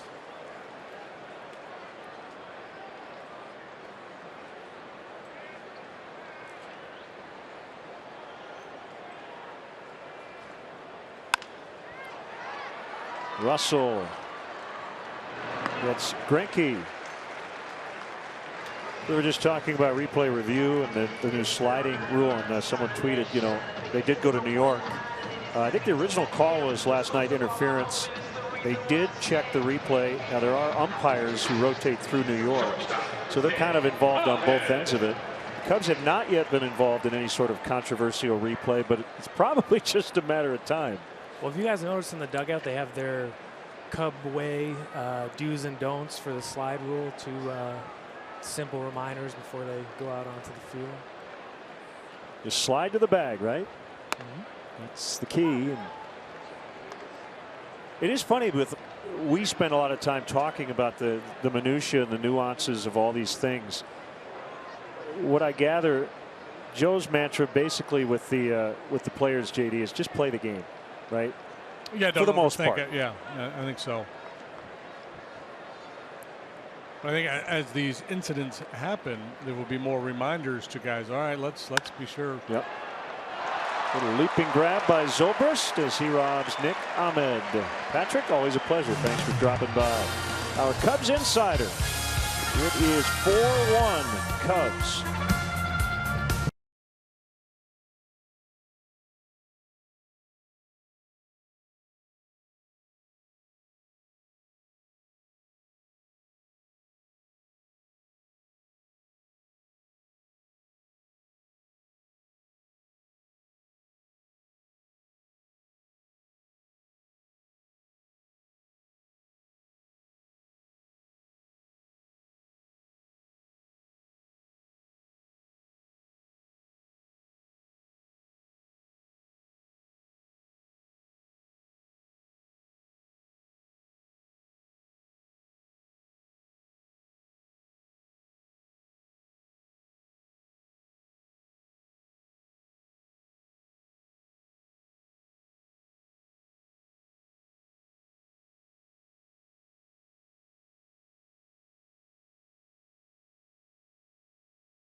Cubs with a 4-1 lead.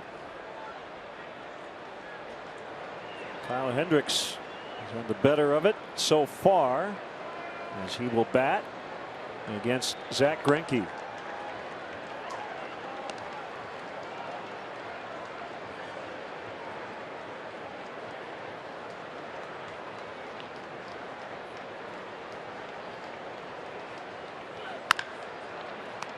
Bounce to the third baseman Drury. Easy play. Cub fans, let's go. Don't miss your chance to catch the best matchups in baseball. Join the season ticket holder waiting list. It's easy. And it's free to register. For details, visit Cubs.com/waiting list.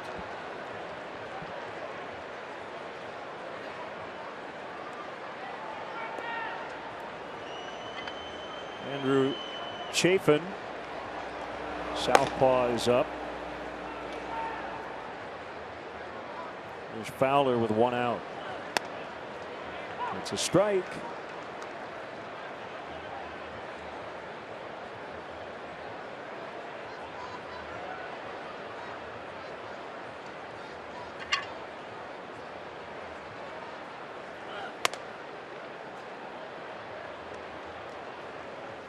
See, Brandon Belt got an extension. 5 years. Yep. Almost $73 million. And that deal will kick in next year. Right field corner. Foul.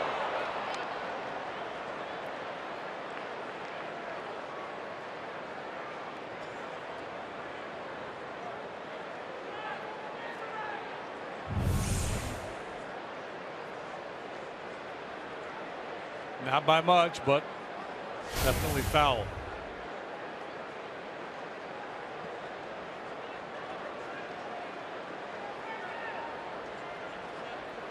A 1-2. We'll try it again.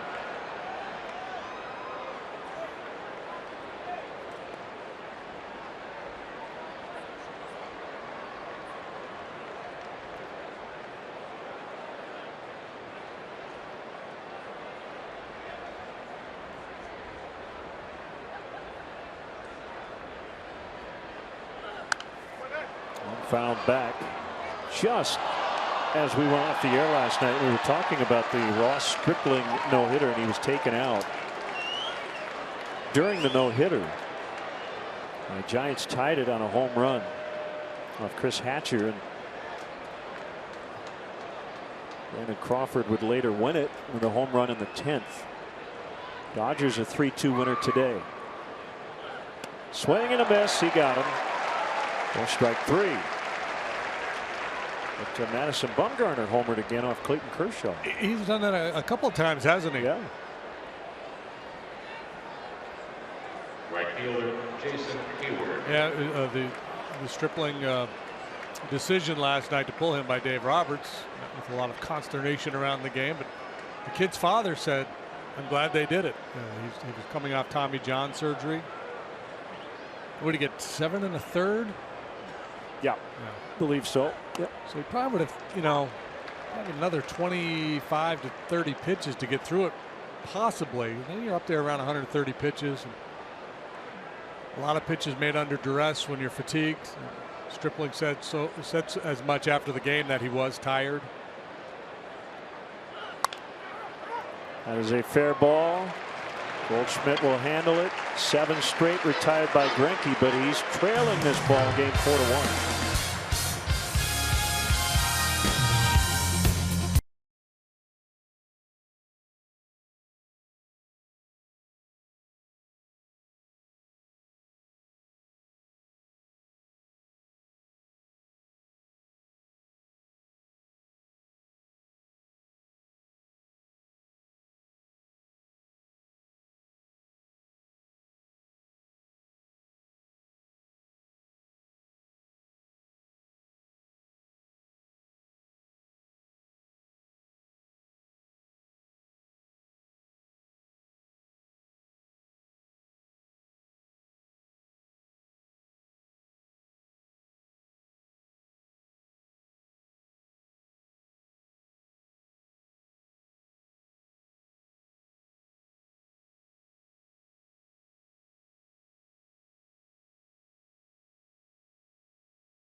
Sportsnet Central CSN's Chuck Garfien goes one-on-one with 2016 Hall of Fame inductee Jerry Reinsdorf, from his Basketball Hall of Fame nod to Jerry Krause's impact, Michael Jordan, and more. It's all on Sportsnet Central, presented by GMC.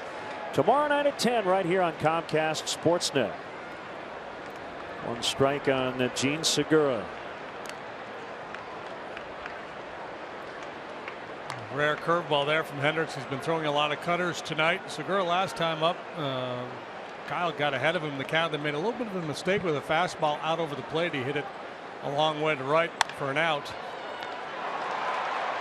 Rizzo will get to the bag in plenty of time.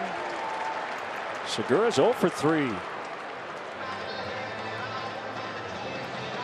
Center fielder, Chris Owings. Two guys I mentioned haven't been used yet in the Cubs bullpen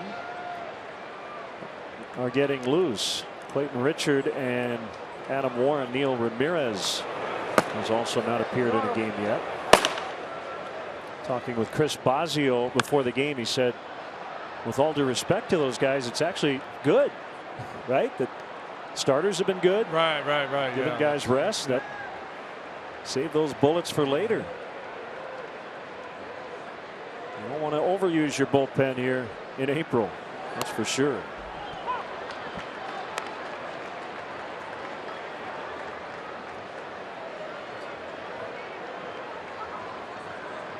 John Lackey struggled the other night, but the Cubs gave him 14 runs in support. Swing and a miss. Strike 3. Yeah, and I think Joe Madden, he envisions certain scenarios as he goes into a game. It's not scripted, but he knows he likes certain matchups. He wants certain guys, depending on the inning and the base out situation. And obviously, he has a lot of confidence in Grimm, being that 6th, 7th inning guy before Strop and Rondon. And then it gets to be a question of when you're winning a lot of games, you lean heavily on those guys. Sooner or later, you got to give them a day off. I think we would have seen Warren had the game gone to extra innings last night.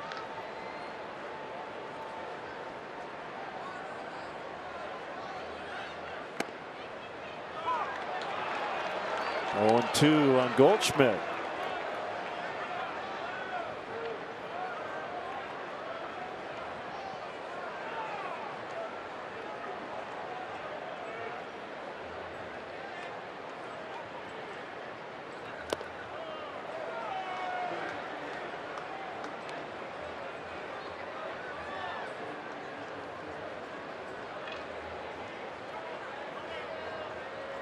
Goldschmidt, one of those guys you couldn't fault a pitcher for attacking him. 0-2.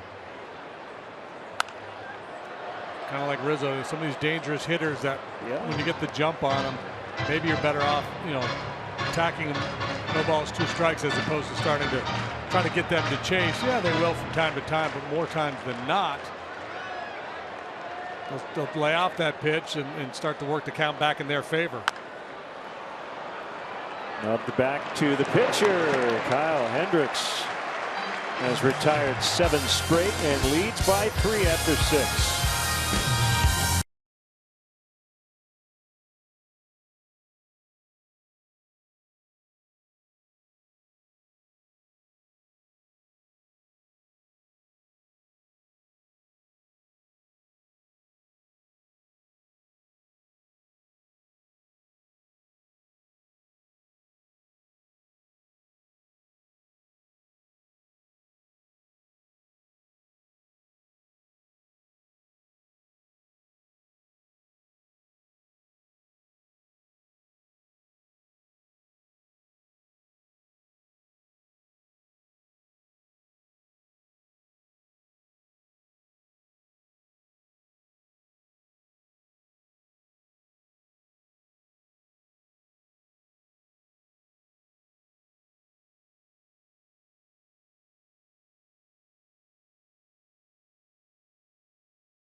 Here is your game summary. Game 3 of this set with another one to go tomorrow. Cubs put up 3 in the first inning. Kyle Hendricks 6 innings so far. 1 run on just 2 hits, both singles. Zach Greinke is done for the night. His season ERA through 2 starts is almost 10.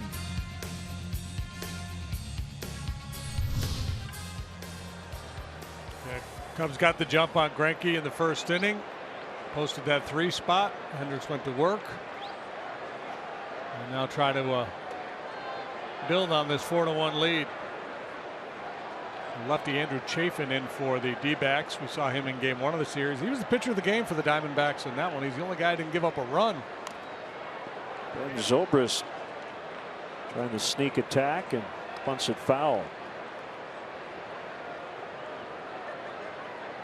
You see his line from Thursday night's ball game.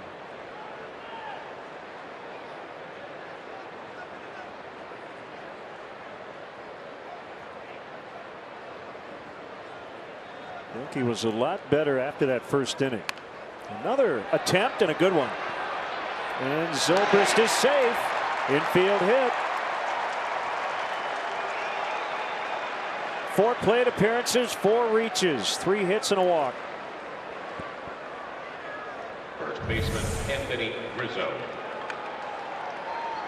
A base hit to right, walk, double, and now bunt single. I didn't notice how shallow Drury was. Did he assume after the first attempt, well, he won't do it now? And did Zobrist do it for that reason? Yeah, he clearly didn't take it away from him, or he wouldn't have tried it again. It's a smart play. You rarely see a guy try that twice like that and have it work.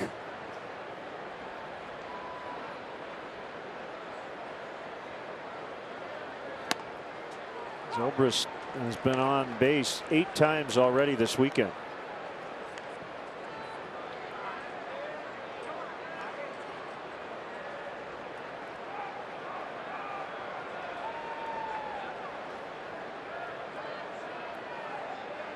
Mostly fastballs and sliders from Chafin. Last year he got a lot of outs on the ground.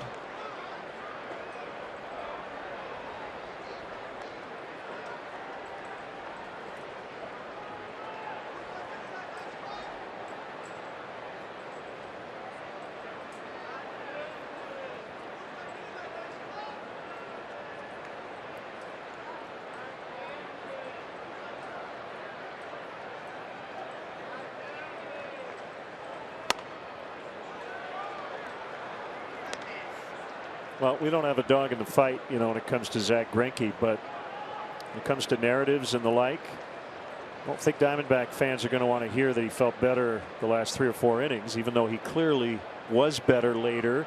And I think you and I both agree he's going to be really good this year. He just hasn't been good this week. Right. And they're going to want 7 innings of shutout ball every time he trots out there. He's going to give it to him a lot of times, but not all the time. Goldschmidt. And they're going to get Zobrist caught in a rundown. They've got to tag him, and they do for the double play. They want to go 3-6.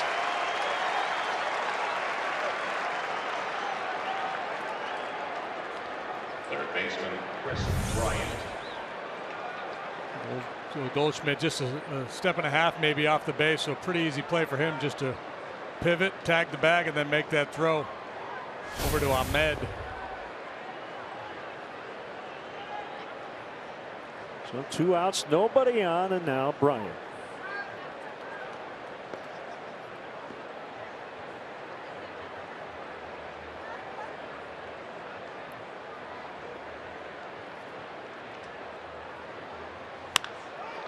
Into the corner, fair ball. And he's got his 2nd double of the night. It's interesting when you think back on Chris's at-bats in this series. It's been one of 2 things, either a line drive down towards the left field corner or those towering fly balls to straightaway center field. Got about 1,200 feet worth of fly balls to center, just missing hitting those balls out of the ballpark. Really good swings in the ball game last night. 2 doubles and a deep drive. along with a strikeout and 4 trips to the plate tonight.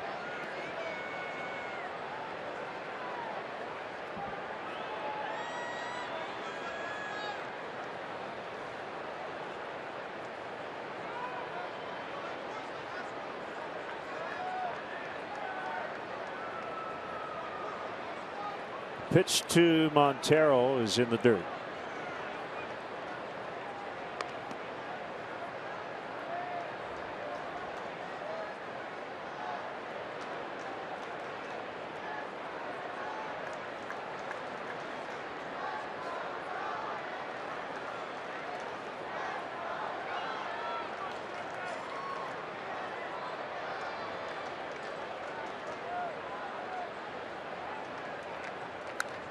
Fouled back. Montero had some good years here in Arizona.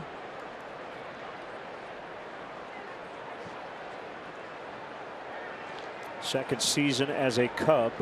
It's Matt Bushman still looking to make his major league debut.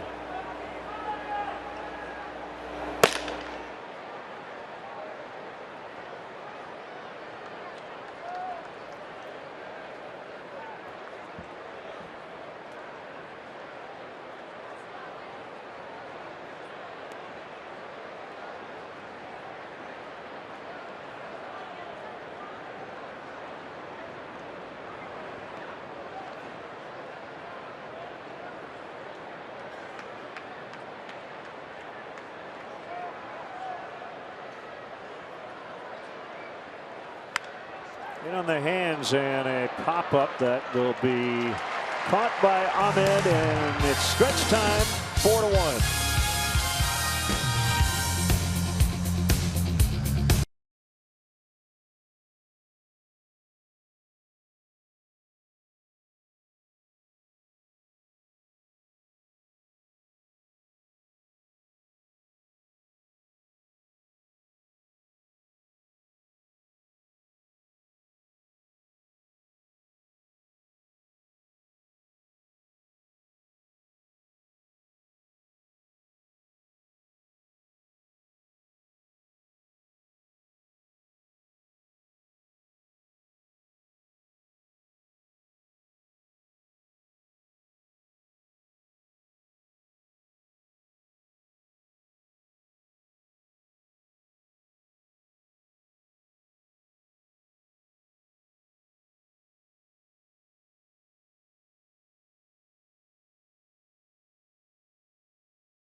Most your most valued clients and guests in Wrigley Field's largest luxury suite, the Fannie Mae Bleacher Suite. This climate-controlled, all-inclusive area provides guests with a unique view of the ballpark. Takes place right out there in center field in the batter's eye. It's perfect for socializing and networking, with Wrigley Field serving as the backdrop. For more information and to purchase tickets, visit Cubs.com/premier. Thanks for riding along with us tonight. Cubs baseball on CSN. Kyle Hendricks outlasting Zach Greinke, and leading 4-1 here in the 7th.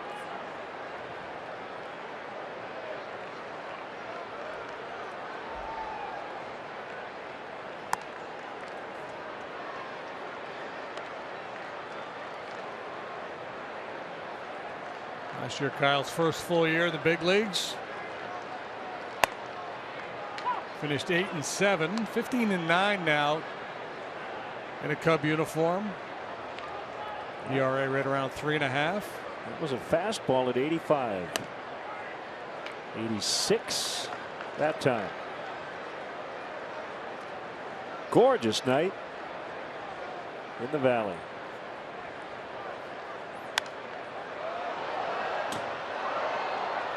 Man, I can't wait to get home. Gonna be able to find your way home? Remember where it is? Yes, I think so. I will smell the roses and take a right.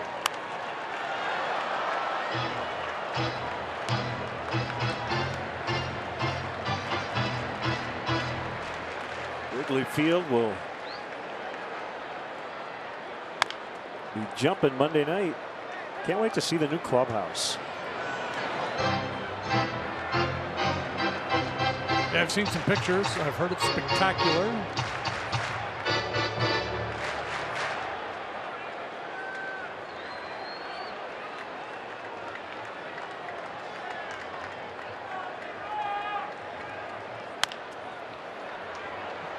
Zobrist just can't knock it down. And the Diamondbacks have their third hit. All singles and all to lead off an inning. Catcher, We'll bring up Wellington Castillo.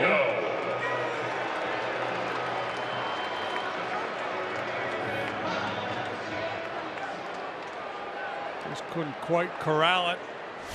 I'll look for another ground ball here, see if they can get two. Double barrel action in the Cubs bullpen right now.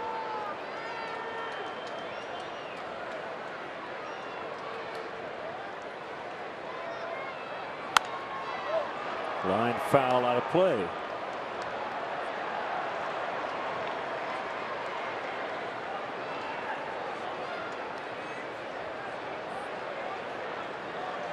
I saw some pictures of the facade, the restoration of Wrigley Field, terracotta. Went back to that look the ballpark had in the 1930s. Warren and Richard up for the second time.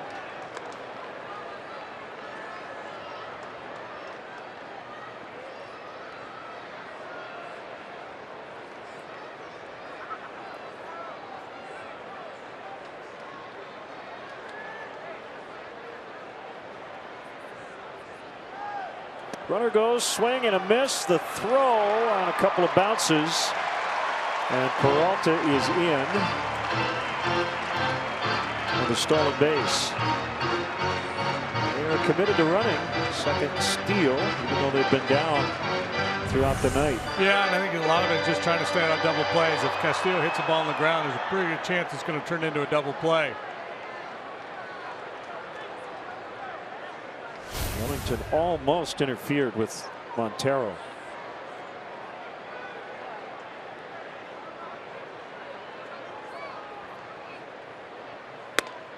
Called strike three on a fastball.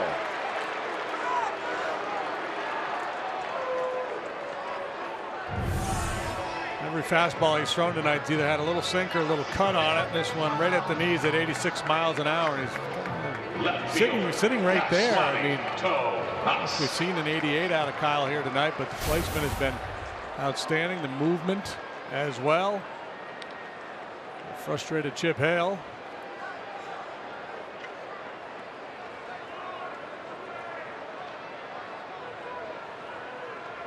Tomas is grounded out and struck out.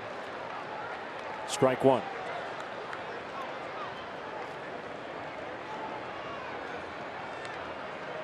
Boston beat the Blue Jays 8-4. Toronto has lost 4 in a row after winning 2 straight to start the year. Jose Bautista hit his first 2 homers of the year.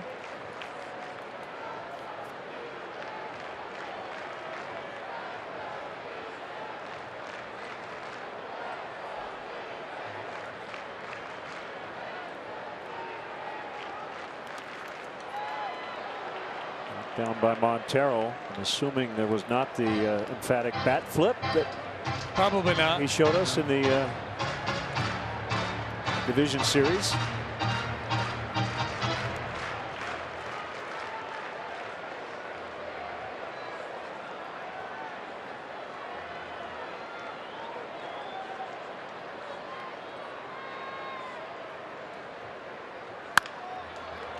Two bounces to Zobrist. 2 outs in the inning. Peralta now at third. I want to give a shout out to the Tennessee Smokies, a 1-0 win tonight, and Gillespie and company are watching us from Smokies Mountain Brewery bullpen at the ballpark. Jeimer Candelario had the game-winning RBI in the 6th inning for the Smokies. Good-looking young player. Yeah, he was fun to watch this spring. Ramos Ramirez-like in build. Strike on Drury. Ball really jumps off his bat too.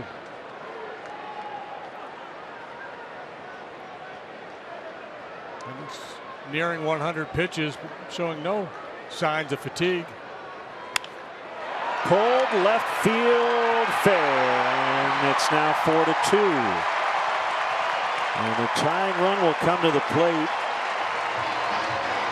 after the RBI double from Drury. And let's see if that's it for Hendricks.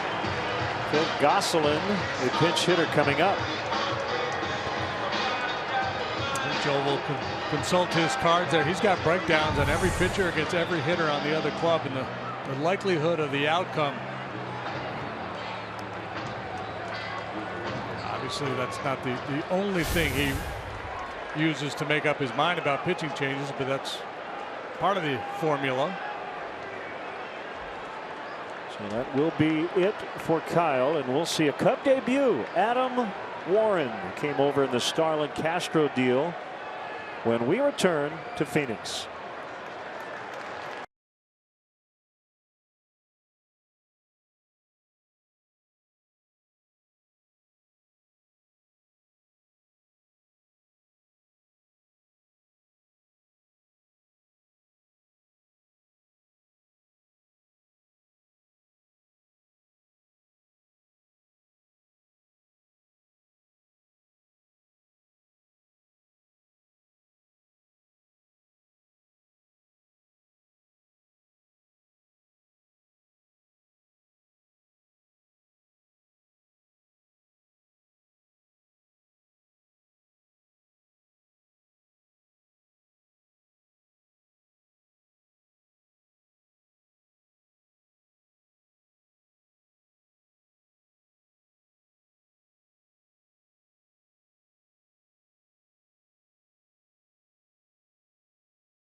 Very good tonight. Doesn't endanger much up until the 7th inning. He had allowed that run in the 4th. Only 2 hits in the first 6 innings. So he'll give way to Adam Warren, who will make his Cubs debut. The New York columnist called him the Ben Zobrist of the Yankees pitching staff. Very versatile. Yeah, he appeared in the 43 ball games for the Yankees last year. 17 of those were starts. Picked up a save along the way to go along with that 7-7 record. You see, he was tough to hit. League batted .236 against him. And he's got a 4-pitch mix: fastball, slider, curve, and change.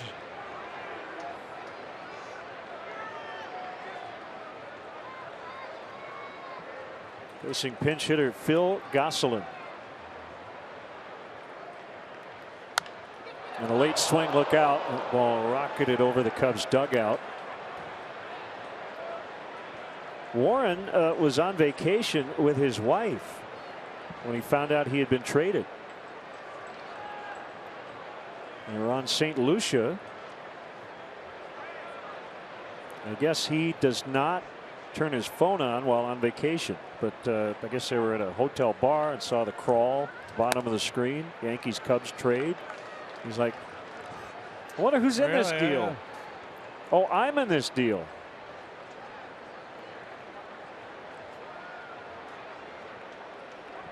1-1 the count.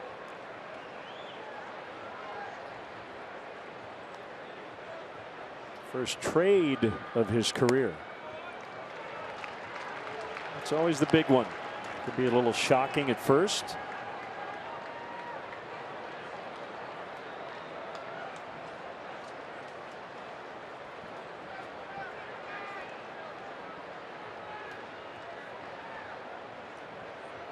The pitch inside.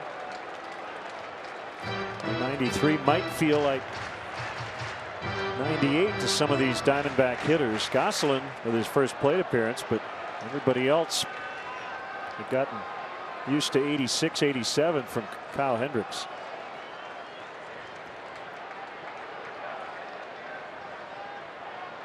Now Warren doesn't quite have the giddy up on his fastball, let's say Justin Grimm or Pedro Strop, but he throws hard enough. Lifted in the air to right, and it's Jason Hayward underneath. And that will end the inning. The Diamondbacks get one. That's it. Young Cub fans hoping their team can hang on late.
MLB.com at bats. Stay up to the moment at any moment with Game Day live game video highlights, StatCast, news, and more. Download MLB.com at bat, the #1 app for live baseball on your phone and tablet. Interesting. Ruby De La Rosa is going to pitch in relief. You see, he could not get out of the 4th inning as a starter 2 nights ago.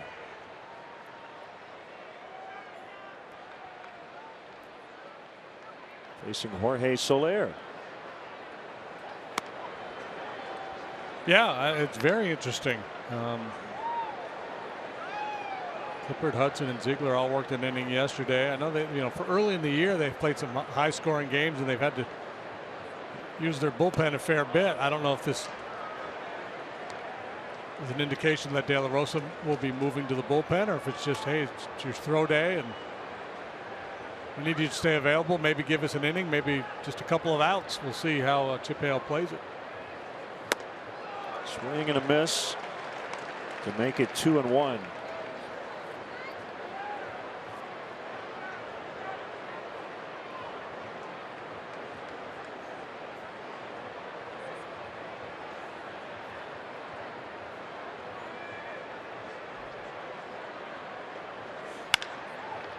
Bounce to the shortstop, Ahmed, and he'll throw out Soler for the first out.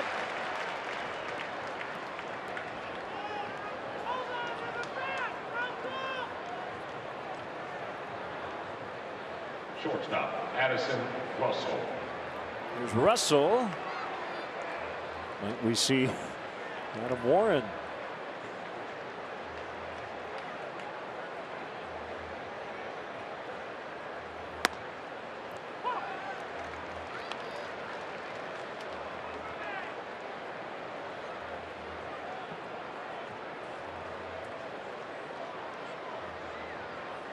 We saw Pedro Strop get a plate appearance the other night, and tonight it may be Warren.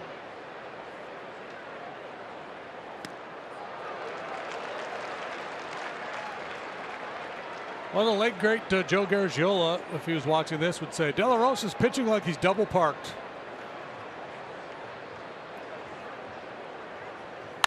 And that was a problem the other day when he got base runners. Man, he really slowed it down to the point where the home fans were booing. Yeah, and I'm wondering if that's what this is all about. If they told him, look, just go out there, attack hitters, stop thinking. Watching him pitch the other day, just stuff-wise and the way he went about it, you know, this guy might be more suited for an inning at a time. Just come in and blow gas. Strikes out Russell. Warren is 0 for 3 as a major league hitter.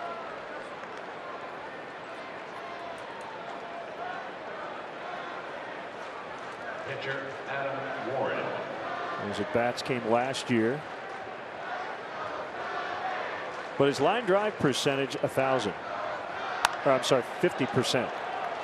With one line drive, 2 balls in play. So that's good. You can rank. He's a line drive hitter. That's fair. We have evidence to support it.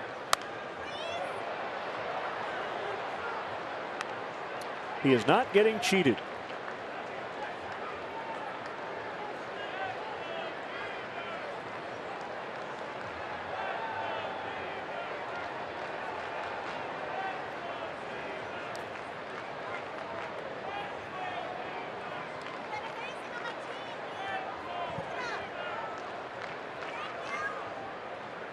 Way back in the day, you know, in the 60s, maybe even into the 70s, some, it was not that uncommon for pitchers to work a little bit out of the bullpen between starts.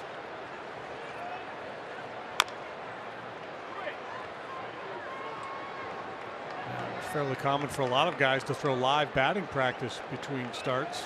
Now everybody, all the side work gets done down in the bullpen without a hitter.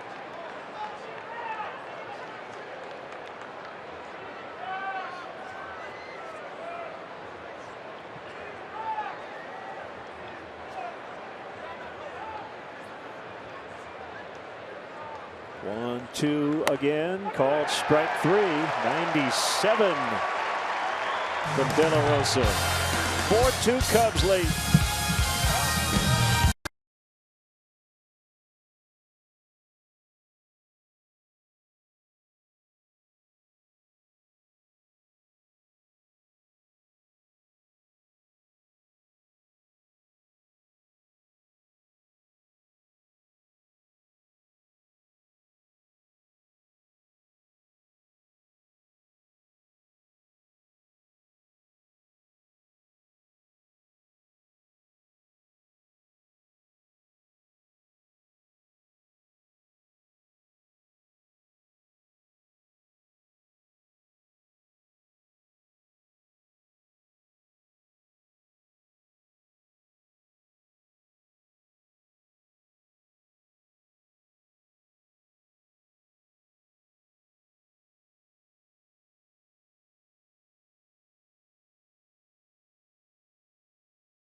Got the final out of the 7th.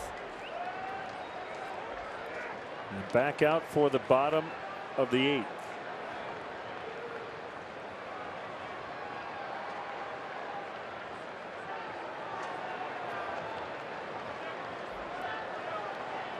Missing Nick Ahmed. And back to the top of the order. Matt Caesar's also playing left. So Soler is out.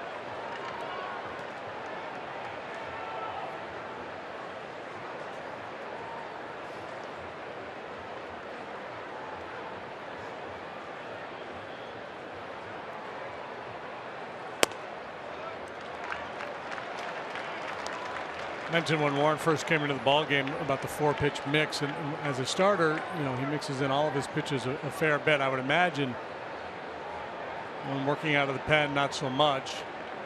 Tough to command all those pitches when you're pitching an inning or two at a time. Yep.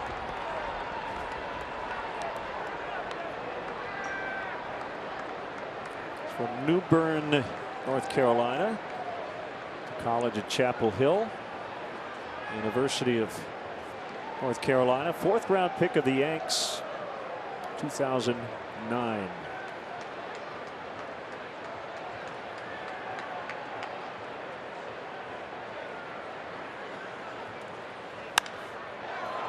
In the air to deep right. Hayward's got a beat on it, and he makes the grab.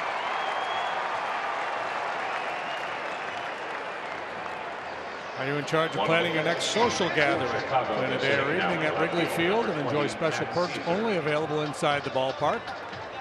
Cubs offer special ticket packages for groups of 15 or more. Visit Cubs.com/groups.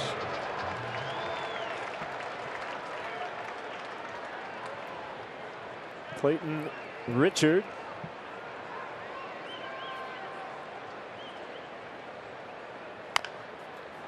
Toward third.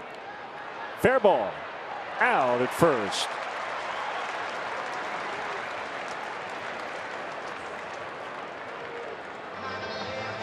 So 5-3 ground out. Segura for that great start, but tonight empty-handed in 4 tries. And now it's Chris Owings. Pretty key batter here, you'd have to say. 2 outs in the 8th, and Paul Goldschmidt representing the tying run on deck. Yeah, and I think it's going to be interesting to see this Diamondback lineup as the season goes along. Segura's off to a great start, but I think they're going to have to find a way to get more on-base presence up there in front of Goldschmidt. Yeah, that's where the Pollock injury really hurts them.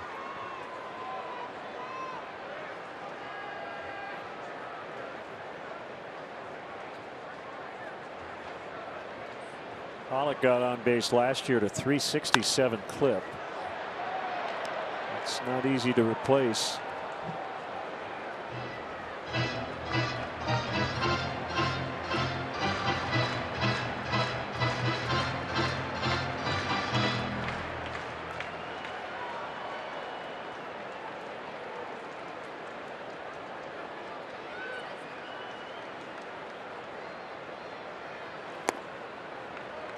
Yeah, and I saw some comments when Pollock first got hurt.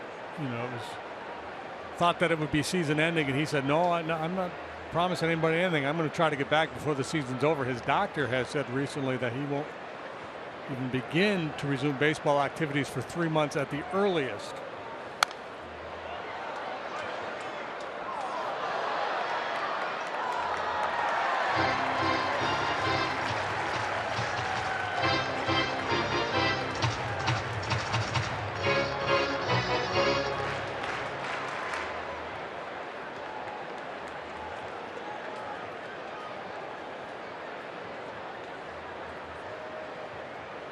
Two on its way, and it's popped up. Hayward will call off Zobrist. Nice work, Adam Warren, in his Cub debut. Still 4-2 Cubs.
Welcome back here in Arizona. The Cubs lead the Diamondbacks 4-2. Our CSN crew headed by the terrific Mark Brady, the great Skip Ellison, and the superb Vince Lodel. Here's Brad Ziegler. They are top notch. Ziegler is the closer for the Diamondbacks. Picked up 30 saves last year in 32 tries. Does it with that unorthodox submarine delivery.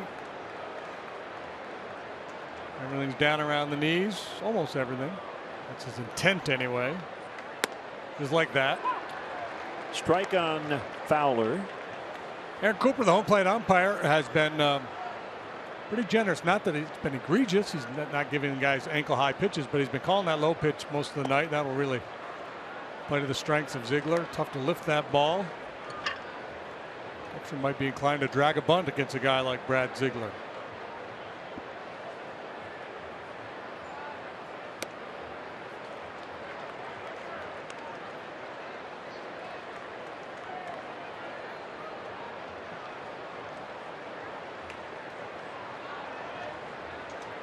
Ziegler made his debut 2008 with Oakland.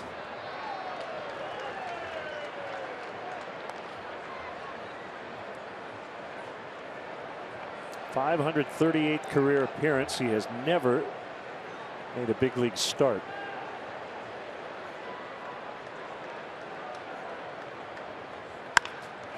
Sharply hit up the middle and a base hit.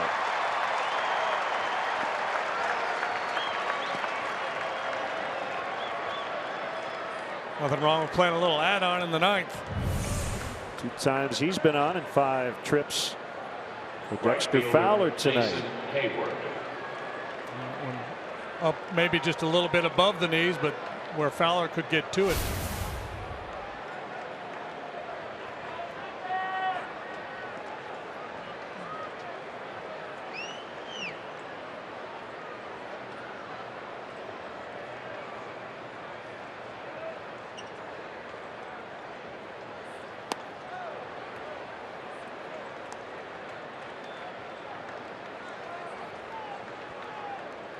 Well, again, because of the ground ball tendencies of Ziegler, I think this is either a run or a run and hit and run type situation. He doesn't get a lot of swings and misses. Actually, doesn't look like he's thinking about going anywhere just yet. Hayward crunches this one, but well foul.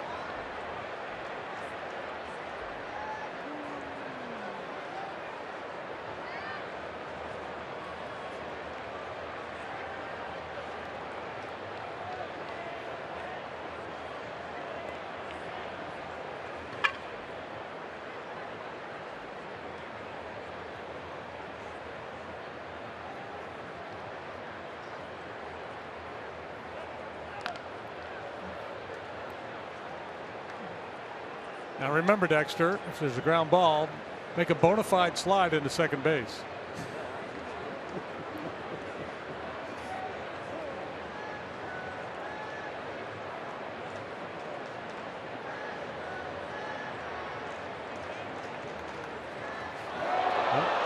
He will not have to slide. He can walk to second after Hayward just got hit. You don't love getting hit because it hurts if you're a batter, but if you're going to get hit, a Brad Ziegler changeup is probably your top choice, right? Yeah, either that or the R.A. Dickey knuckleball.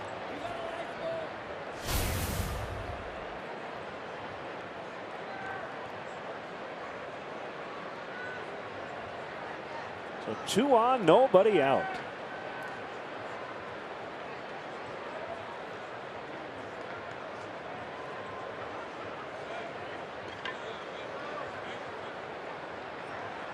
All kinds of options now. Most likely just let him swing. Steve Reich won. On Zobrist, big night already. Single, walk, RBI double, a bunt single, 3 for 3, and a run scored.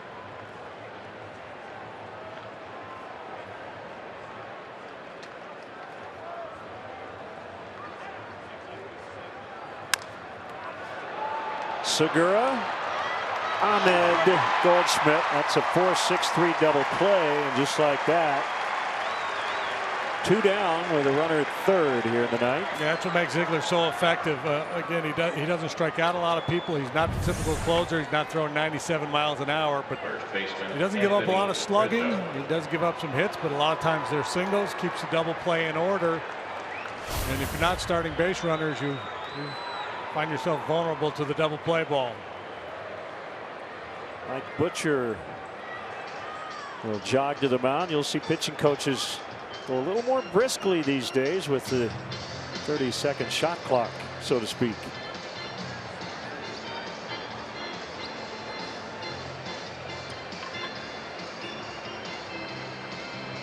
Yeah, when looking for a pitching coach, organizations normally don't emphasize speed, but maybe now that'll be part of the deal.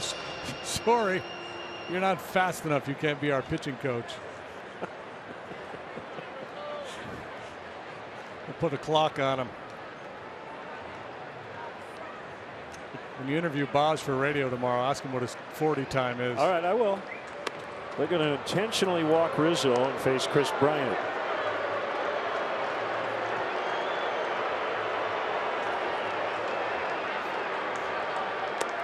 Interesting how he throws his intentional walk over the top like a conventional pitcher. It's almost like he has an alter ego, and he doesn't want his closer self to get charged with a walk. It's gonna pin it on this guy.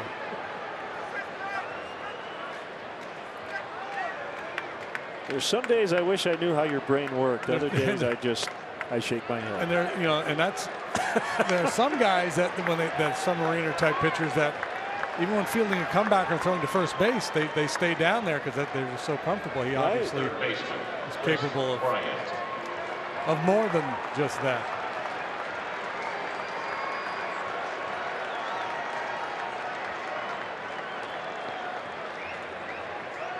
Here's Bryant. Not gone deep yet, but boy, he's come close 3 or 4 times in this series.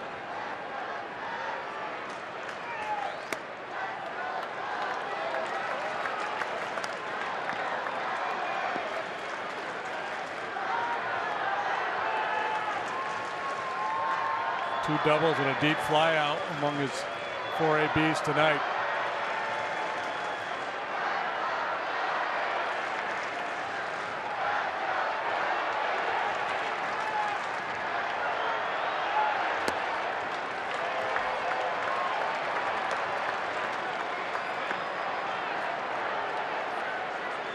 Well, sometimes you see, John Lackey, they'll drop down to throw a pitch. Why can't Ziegler, one side of every 20, throw over the top? That would create some funk. That would be an issue for the hitters. Ooh, Chris not so sure. Neither was Pitch Tracks. 2-1.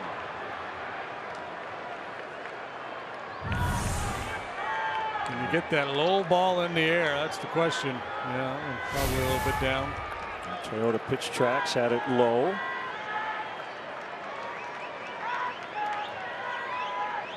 Sets up a 2-1, and now it's even 2-2.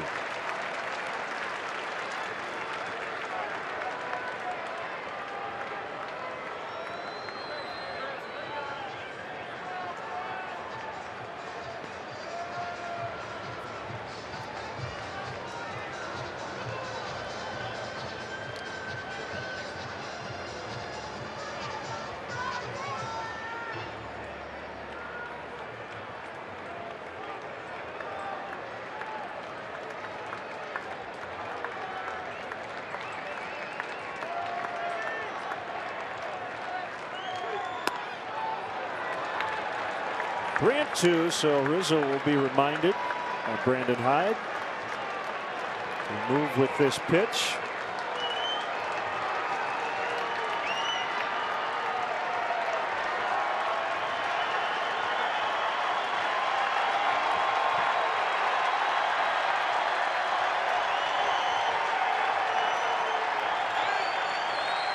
Here it is.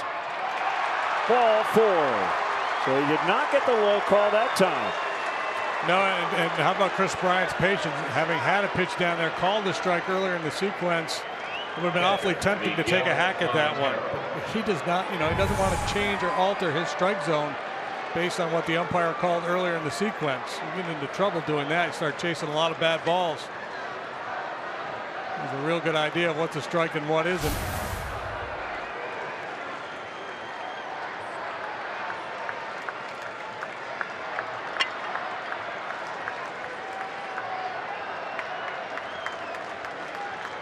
They are loaded for Montero, and Ziegler wants to talk with Castillo.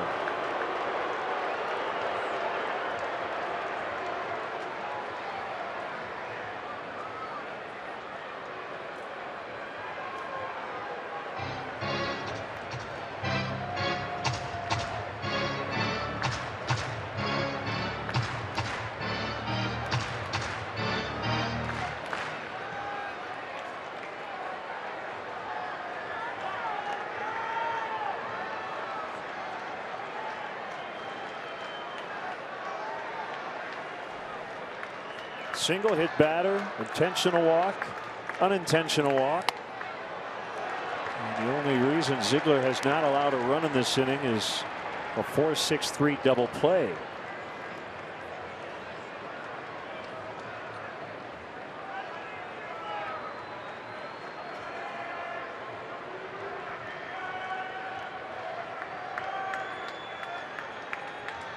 To the plate. And a roller to second, Segura. And the Cubs leave the bases loaded. We go to the bottom of the ninth. Here comes Hector Rondon leading by 2.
Presented by Binny's Beverage Depot.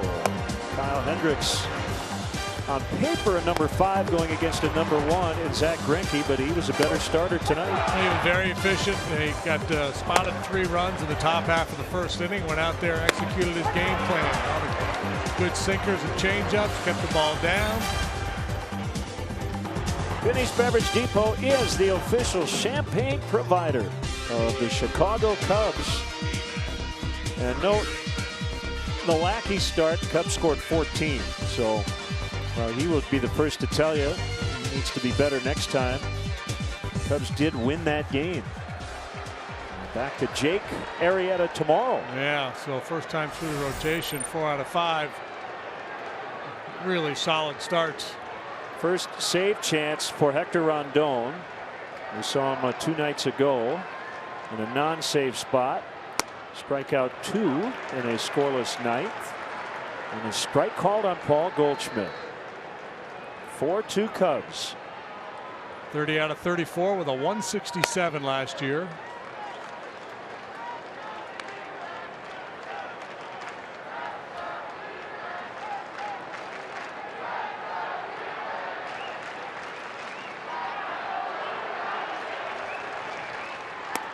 The good news as it pertains to Goldschmidt is that he's not representing the tying run. The bad news, which has been mitigated by this start here, is that he will take a walk. But he's down 1-2. Yeah, Rondon got a little wiggle room from Cooper on that last heater. And he strikes out Goldschmidt to start it. Oh, what was that pitch? 89 Yeah, it looks like a splitter. Yeah. Right fielder, David Cooper.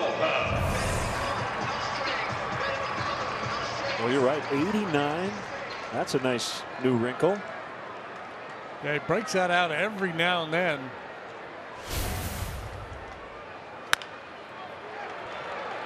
Peralta for out number 2. Looking for a little no drama ninth here from Hector. 30 save season with an ERA of 1.67. 30 saves with an ERA that low or lower has only been done twice in club history.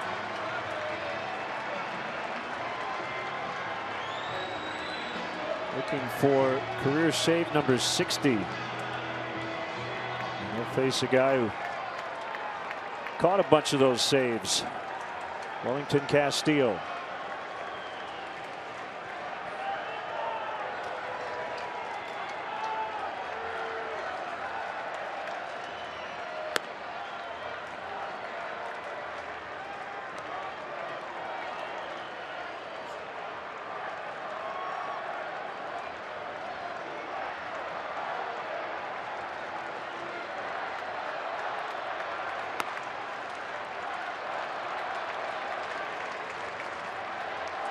Cub fans, many of whom are occupying huge swaths of several sections beyond the Cubs dugout.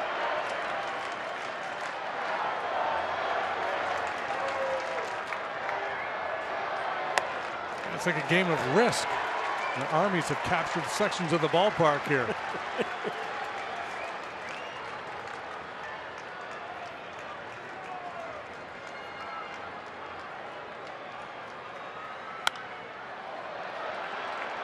Two and two.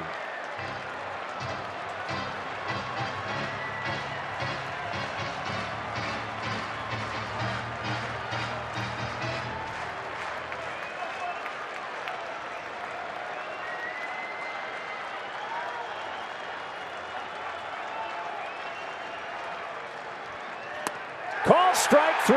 Cubs win. Cubs win.